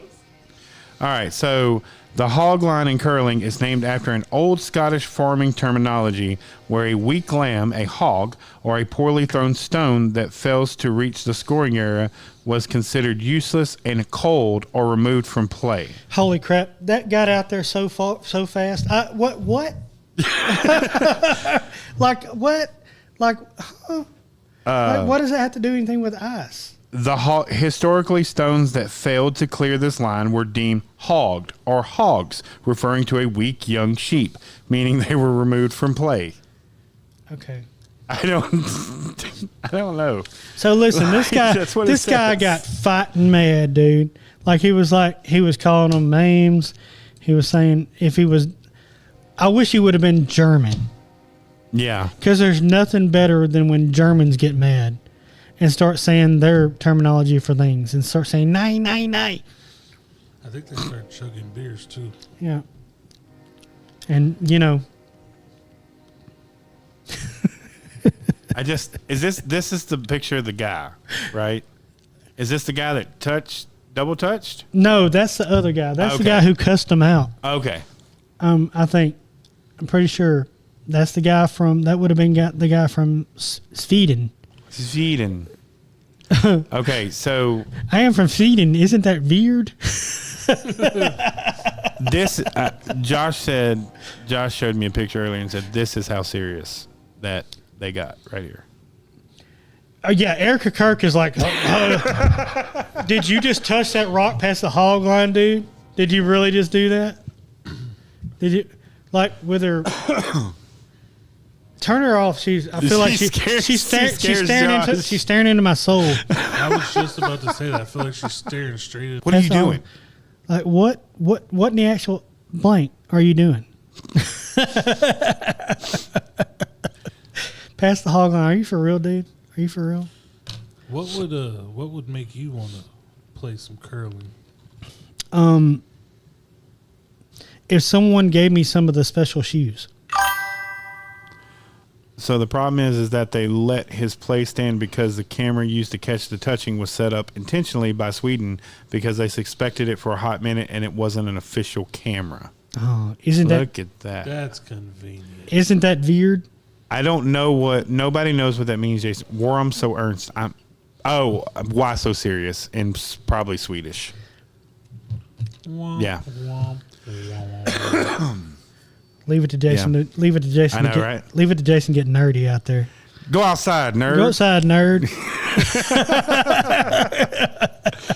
No, we love him. We do, absolutely, 100%.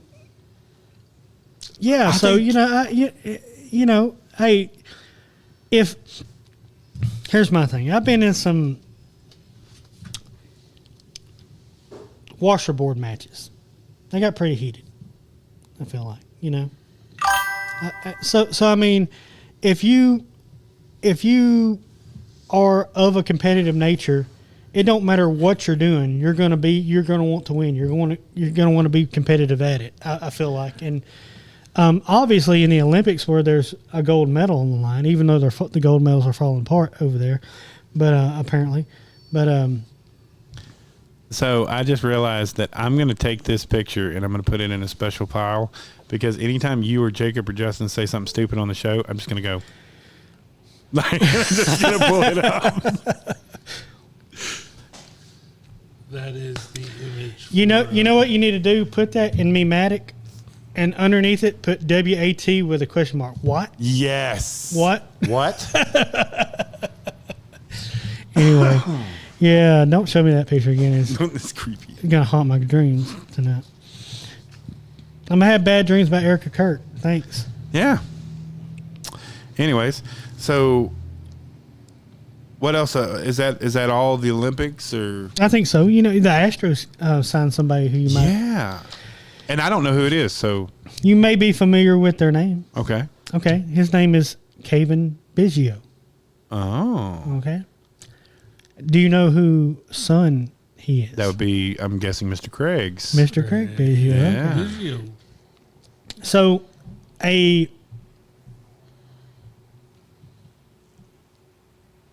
I've always felt like that would have been a natural fit. Yeah. Obviously, he didn't get signed. He didn't get drafted by the Astros out of I don't know if he went to college. I can't remember. I think he might have been drafted out of high school. Look that up. I think he might have been out of high school. But anyway, he's been in the league for a little bit, for a second. So comes to the Houston Astros where his dad still has a role. Him and Jeff Bagwell. It might be a cool thing. Loved his dad. Loved the Killer Bees. Loved Bagwell, Biggio, Berkman. Loved Roy Oswalt back in them days. Yeah, straight from high school. It says Straight from high- he he got- attended St. Thomas High School in Houston, lettered 4 times in both baseball and football, and then the Phillies selected Biggio in the 29th round I thought of the he come out of high school. 2013 MLB draft. So he's been in the league for a minute. Wait. I lied. Because the next sentence says he did not sign and chose to attend the University of Notre Dame. In 3 seasons of college baseball, playing second base with Notre Dame, and then he played collegiate summer baseball with the Harwick Mariners, Cape Cod baseball. He played in Cape Cod, yeah. And Cape then Cod League, the yeah. Toronto Blue Jays selected Biggio Correct. in 2016. Okay. So, There we go. So he's been in there for 10 years. So he did play college. Yeah, did play college. I don't remember him playing for Notre Dame, and maybe wasn't as big a name as he should have been there. They could have remade the Rudy movie instead of Rudy Biggio. Biggio. Yeah. I love Craig Biggio, man, a hard player. Biggio went to Dartmouth, which is an Ivy League school. Yeah. If you didn't know, which is weird. I mean, I don't know. Seems like an intelligent guy. I don't think Bagwell went to Dartmouth. I'll tell you that. I'm not calling him dumb, but I don't. I'm not going home. I don't think he went to Dartmouth. Biggio or Altuve? Ooh. That's a hard one. Ooh. I will say, Altuve at second base, I think, all day long. Biggio started out as a catcher. Yeah. I think had his health held up as a catcher, he might have been a very good catcher. They moved him to second base pretty early in his career, I think, and I can't remember. I did have a Biggio rookie card. It was a Bowman Biggio rookie card. I don't know where it is right now, but I it's somewhere. Altuve, I think is an all-time Astros player. So is Biggio. Altuve will be in a Hall of Fame. Will Altuve reach 2,000 hits? I don't know. Probably. I will say, Biggio don't have a street in Houston named after him. Does Altuve? He does. I just love the Altuve Chevy commercial. Chevy, buy new roads. Oh, Jason said he has the Biggio catcher's card. Yeah, that's what I got. I got a Bowman. It's he's a catcher in that card. Yeah. So He's a one of the catcher. storms they had in Houston, Jose Altuve helped all the families on the street whose houses got torn up, and the city of Houston renamed the street to Jose Altuve's name. One thing I'll say about the Houston Astros is they've got a lot of good humanitarians that had come through their ranks. I know Altuve, probably Craig Biggio was big in the community. I don't know about Bagwell. He probably not King Caminiti. I wouldn't think. But I do believe that the people who are in the Astros organization were for the Astros organization, especially way back before, you play a 3 or 4 year contract and move on. Nowadays, that's what baseball is. But, hey, I like the idea of a Biggio coming back to Houston. I just do. Yeah. Yeah. I just do. We loved them growing up. We loved watching them, I love watching King Caminiti, but he couldn't stay off the juice, man. Yeah. They had a good thing going there for a little while. There's a bunch of underrated Astros. Adam Everett I always felt like was underrated at shortstop there. Did he have the best bat? No. We had a lot of good players come through that I felt like were underrated. you talk about Roy Oswalt as a pitcher in those years when he was really good, and he was one of the best pitchers in baseball, hands down, one of the best pitchers in baseball. And he doesn't get enough credit for that, I don't think. Oh, that's our guy. You can't. Alex Bregman.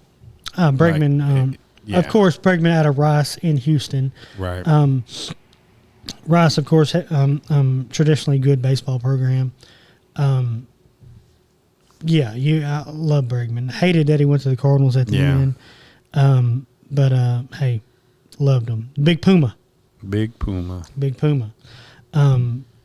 Liked him. Bunch of those guys, man. There's so many Astros that I just loved. I loved freaking. This guy went to the Met. He's going into the Hall of Fame as a Met. Carlos Correa. No, it may not be Carlos. Beltran. Yeah, Carlos Beltran. Carlos Beltran is going to go in the Hall of Fame as a Met. But I loved him as an Astro. We actually went to an Astros Mets game, and I've never heard a person get booed so much. Yeah. Like when he came back. I love Stringer. I love Stringer. I love Alex Bregman. Alex Bregman is an LSU product, and I watched Alex Bregman for not 4 years because he didn't make it 4 years. But I watched Alex Bregman just be the highlight of LSU baseball for his tenure there, and he was just amazing. And loved that he went to Astros because I got to follow him. And that was back when they had the stickers that said "Go Stros" and stuff. It was loved that. Hate that he left. Who is it that's dating Livy Dunn? That is Paul Skeens. Paul Skeens, yeah. Yeah, Paul Skeens, who is a freaking fireballer. Paul Skeens once threw 8 straight 100-mile-an-hour pitches in a College World Series to start the game off. Yeah. This wasn't like I threw 8 in a game. No, he threw 8 straight ones to start the game off. And then his 9th pitch was 99. So he's, another good one. Come out of the Naval Academy, of course, and transferred to LSU. And then met Livy Dunn there, who was a gymnast at LSU, who was to be honest with you, and I can say this because we followed the gymnastics program when she was there because my daughter was a competitive gymnast during that time. She was a subpar gymnast, but she got a lot of eyes on LSU gymnastics, and guess what they did? In the next couple of years after that, they won a national title. Right. Dee Dee Bro left as the coach, and Clark stepped in as the head coach, and they got really good recruits, and they're going to compete for another one this year. So no matter what you say about Livy Dunn, she put eyes on the program and attention to the program that they would have never had without her. So, and she graduated from LSU. So, go Tigers! Go Tigers! And if you don't like that, I don't know what to tell you about that. So, I'll tell you a baseball player that I've met in person several times that I really like a lot, and that's Nolan Ryan.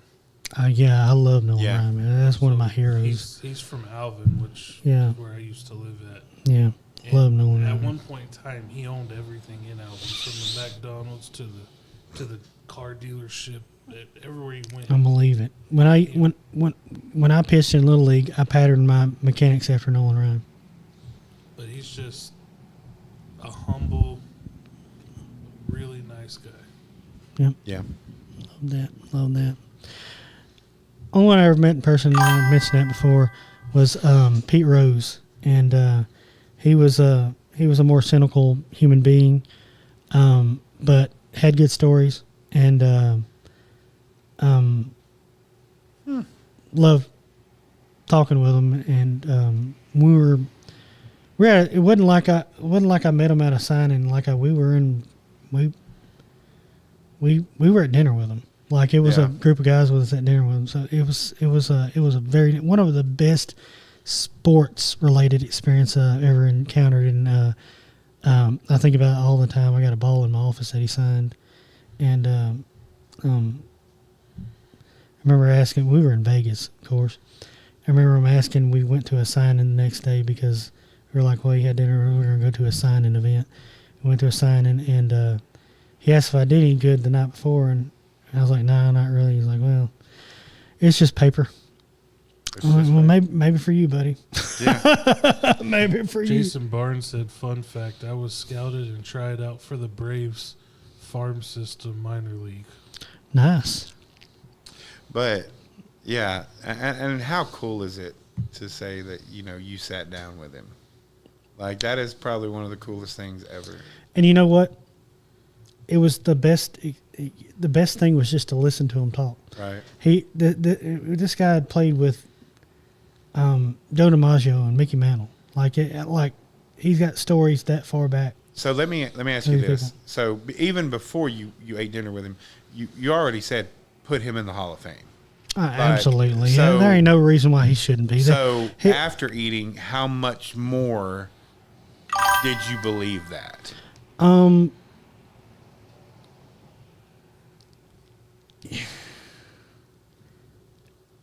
About the same, I would think. Yeah. I because I always believed it, but I'll say that dude was a character. Dude's a character. Yeah. I'll tell you that. It was a very fun experience.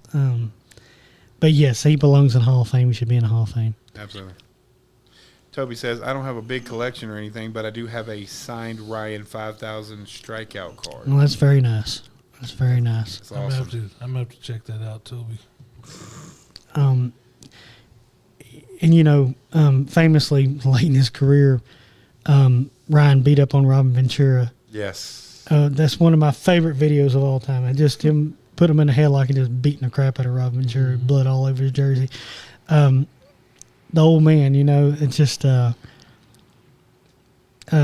Nolan Ryan, man. Love, and that was early, because when did he retire? 93 season? Somewhere. Before the 93 season. So that was early in my baseball watching kind of era. And I remember watching him and,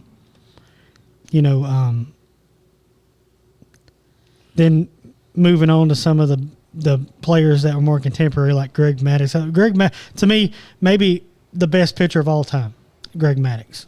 Maybe. Arguably. I didn't watch Bob Gibson. I didn't watch some of these older pitchers, but I watched Greg Maddux. Right. And I watched Tony Gwynn hit everything and only strike out like 400 times in the 90s. Yeah. When, in the 90s, in a decade. It may have been less than that. I can't remember that exact stat. But, I mean, you watch some of these players, and you look back on it, you're like, I watched some of the greatest players of all time, Yeah. And it's like Billy Beane is quoted. I don't know if Billy Beane ever really said this, but it's quoted in Moneyball. How can you not be romantic about baseball? Right. And when that line's said, I always feel that line because how can you not be? It's one of the greatest sports ever. Right. Yeah, this says Nolan Ryan, known as the Ryan Express, Hall of Fame pitcher, played for 27 seasons from 1966 to 1993 with the Mets, Angels, Astros, and Rangers. Yep. And I remember him primarily with the Rangers. He was with the Astros previously. That was the tail end of his career, and that's what I remember is him with the Rangers. But that didn't make it any less special. I wish I would have got to see him with the Astros, But wasn't watching baseball quite then. I just remember seeing him in all the different uniforms because in all the businesses he owned all around Alvin, they all had pictures of him playing baseball in them. And he wore those rainbow Astros uniforms too, in the rainbow days. You remember those? I don't remember them, but I've seen a lot of players in them. In baseball cards and pictures and stuff like that. And it's I loved him. But anyway, so to wrap that little thought up, we went down kind of a wormhole there, but it's cool that Abigio is going to come back to Houston and play, and I'm kind of excited about seeing it. So we'll see how it goes. Yeah. Hope the Astros have good. I think pitchers and catchers have already reported. I'm pretty sure Justin would know that 100% because he always knows when pitchers and catchers report. Yeah. He's like, pitchers and catchers are about to report. And that'll be the only thing he says about baseball all season.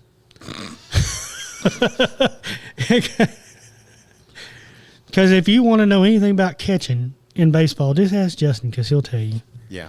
He's also going to tell you that he was a catcher. Yeah. And, he was all district. Here's one when Justin decides to come back to the show finally.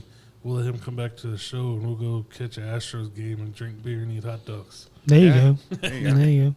We'll drink those $11.50 beer. Yeah. It's it's on Justin though. On Justin, yeah. It's on his dime. So, but we'll double fist them. Yeah. We'll double fist them. Oh yeah. We were talking the other day about how at ball games, if they're serving beer at ball games, they open them for you. And Yeah. for every home run, you got a shotgun one. That's right. Yeah. Yeah. Not just like, they don't really, they only sell 16s and 24s there. So you're going to be committed. Yeah. You have to be committed. So, Justin, that's on you. So, because of your absence, we're going to make you pay. Peanuts and beer. Popcorn if you want. I don't know, Jacob. If you want popcorn, we can get popcorn. It's fine. I'm okay with that popcorn. Puts an itch in my throat. Itching your throat, yeah. I don't do popcorn too well either. Gets in my teeth, They do serve ice cream, and it comes in like these little Astros helmets. They always have. That's so cool. They've done that since we were kids. Unfortunately, beer and ice cream doesn't mix, so I always have to choose one or the other. When we were after my grandma passed, we were cleaning out our house and we found some Ohlers cups and some Astros cups from the Astrodome. That had featured some of the players and stuff, and I kept those. Those were pretty cool. Fun fact, my uncle actually installed the field goal posts in the Houston Astrodome. Really? We played football in 1998 in Silsbee at the Houston Astrodome. 2 games there. Actually, we lost Lamarck in the quarterfinals. That's funny because the one time I got to play in the Astrodome, I also lost to Lamar. You also lost to Lamarck, yeah. 1 point. They were a good team. They blocked.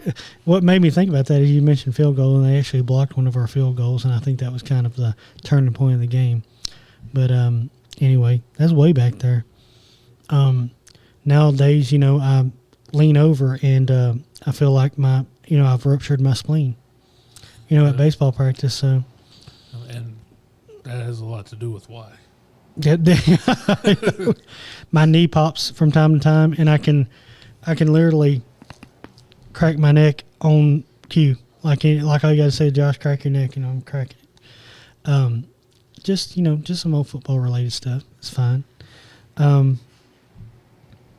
anyway, yeah. So good thing we got a busy. What are you listening to this week, Jacob?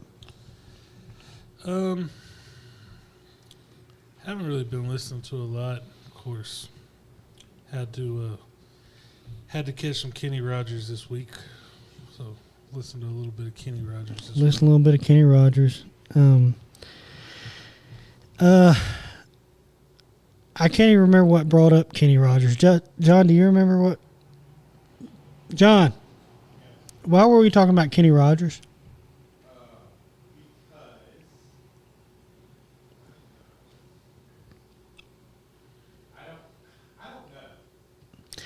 Like I didn't understand this when you gave it to me. Well, there was something in the group chat, and it keyed me in on Kenny Rogers, and I'm trying to remember. I know we had a conversation about it Sunday during our meeting, but I don't remember what we were talking about. I can't remember either. Now I don't know. we're probably too far in the group chat to go back and look at it. But Again, that brought it up, and that's why I've listened to it quite a bit this week. 'Cause I was like, oh, I want to listen to some Kenny Rogers. Kenny Rogers, yeah. I can't remember why I brought it up. I'm not sure, but I do know why I brought up Jerry Reed. Yes. Because we were talking about how my daughter went to the Mardi Gras parade in Thibodeau. Right. She was in Thibodeau. She wasn't 45 minutes southeast of Thibodeau, Louisiana. I can't sound like him. I was going to try, but I can't. Nobody can sound like Jerry Reed. I can try. About 45 minutes southeast of Thibodeau, Louisiana. See, you can't even say it right. Anyway, hey, and famously, and Toby will appreciate this because I know you know he knows who Tim Wilson is. Tim Wilson had a song where he said, "I married a woman who talked like Jerry Reed." And one of the lines in the song is the lady saying, "Stop right here at this choke and puke and throw some groceries down my neck."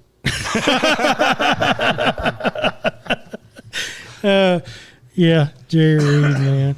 Famously of Smoking the Bandit and Waterboy. Yes. Jerry Reed was yeah. Coach Red Beaulieu and Waterboy, who he did an excellent job. Yes, man. he did. Probably one of his last roles, I think, because he passed away not too long after that. But yeah, throw some groceries down my neck. I love Tim Wilson, man. Yeah, but if you ever get a chance, look up on YouTube his song "I Married a Woman Who Talks Like Jerry Reed." It's hilarious. I have to check that out. Yeah. Anyway, yeah, but because of Amos Moses, they were in Thibodaux, Louisiana, and he's got the Amos Moses song where they're 45 minutes southeast of Thibodaux, Louisiana. And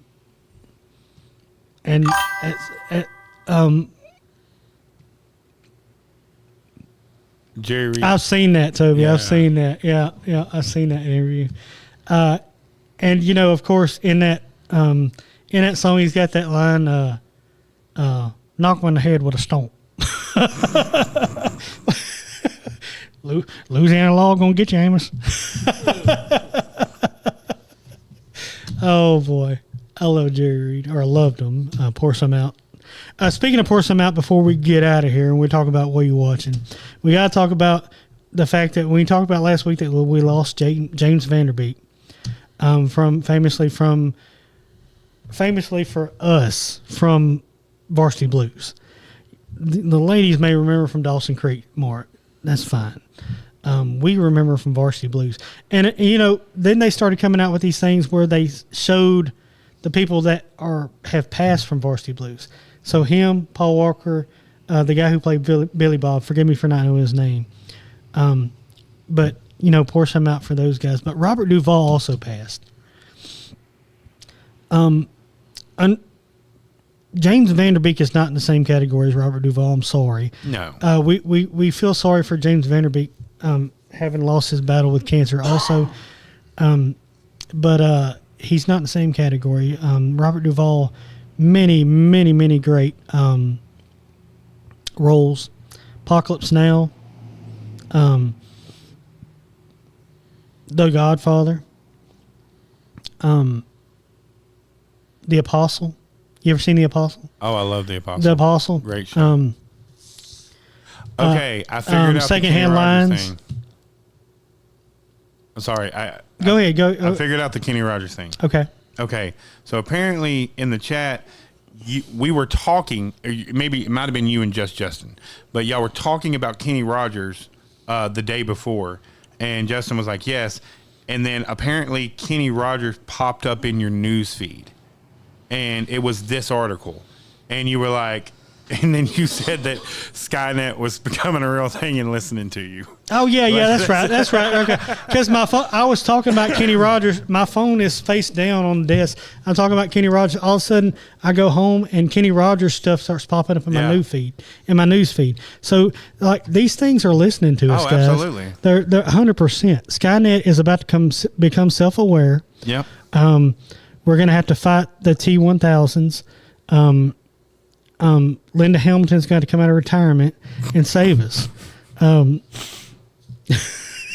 Now I'm thinking about that meme that is going around about Linda Hamilton. You know what I'm talking about? Oh, you look it up. I'm gonna look it up. It's Start talking about AI and electronics. You're probably thinking of Erica Kirk. yeah, Erica Kirk. Yeah, she's a fembot. She's a fembot.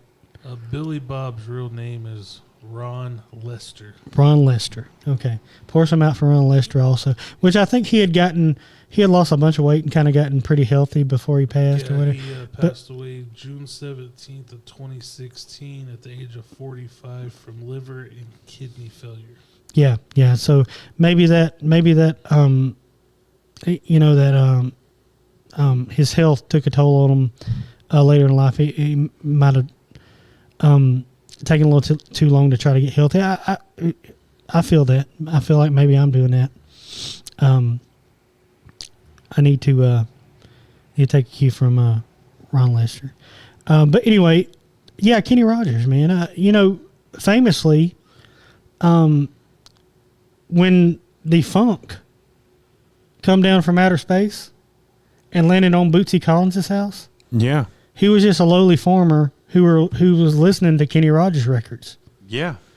And then, the funk landed and he made himself a funk shake. He found that he could see around corners. And Lord.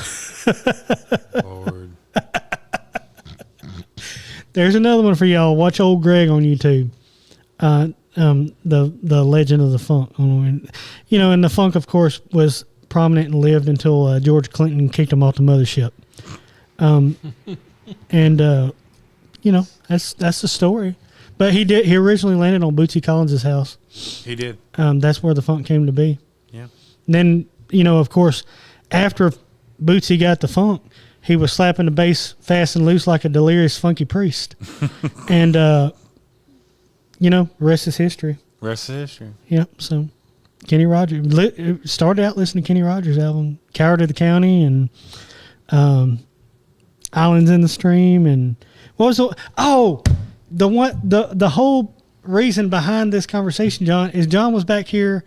We were doing something here, and he was back there singing "Lady." Oh, yes, it was. It was at the meeting. It was at the meeting. Yeah. And John's back here singing that song that Kenny Rogers, "Lady."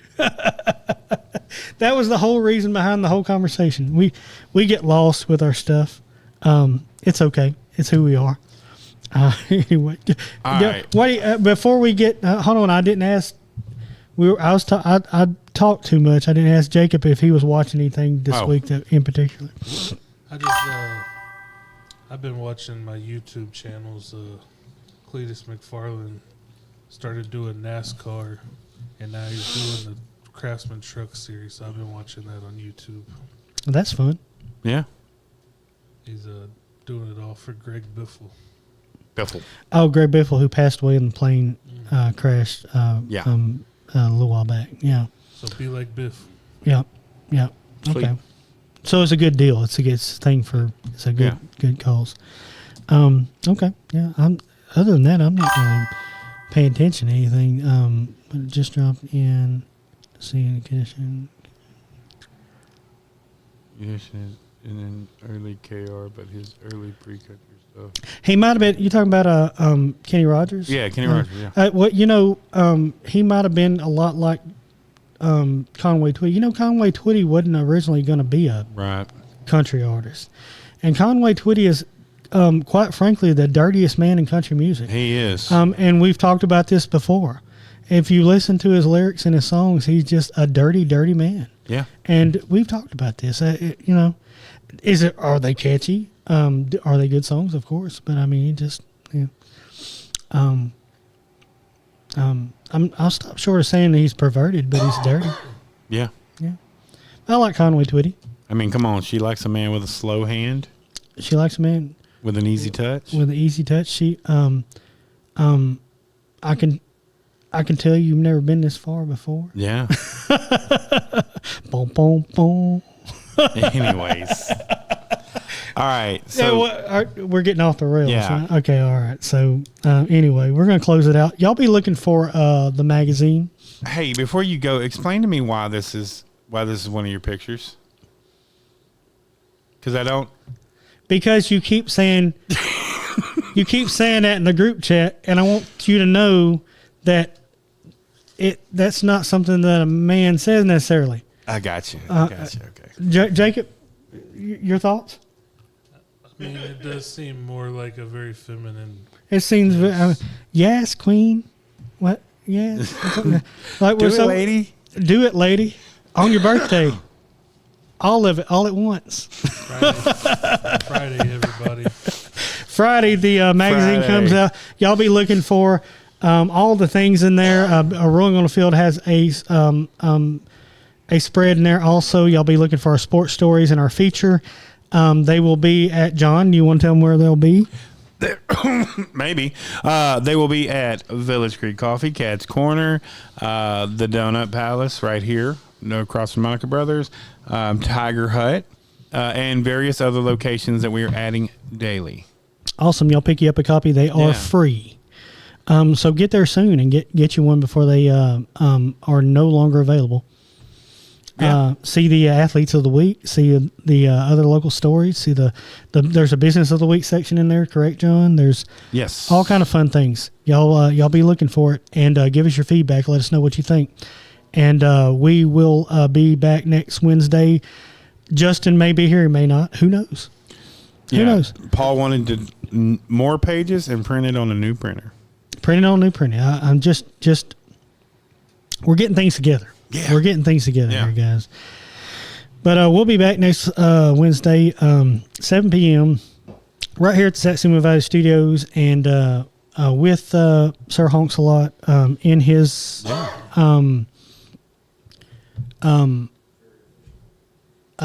red hat from Shawshank Redemption. We'll tell you, until next Wednesday, get busy living or get busy dying. There you go. And we'll see you then. And until then, rolling on the field. Stains. Thank y'all.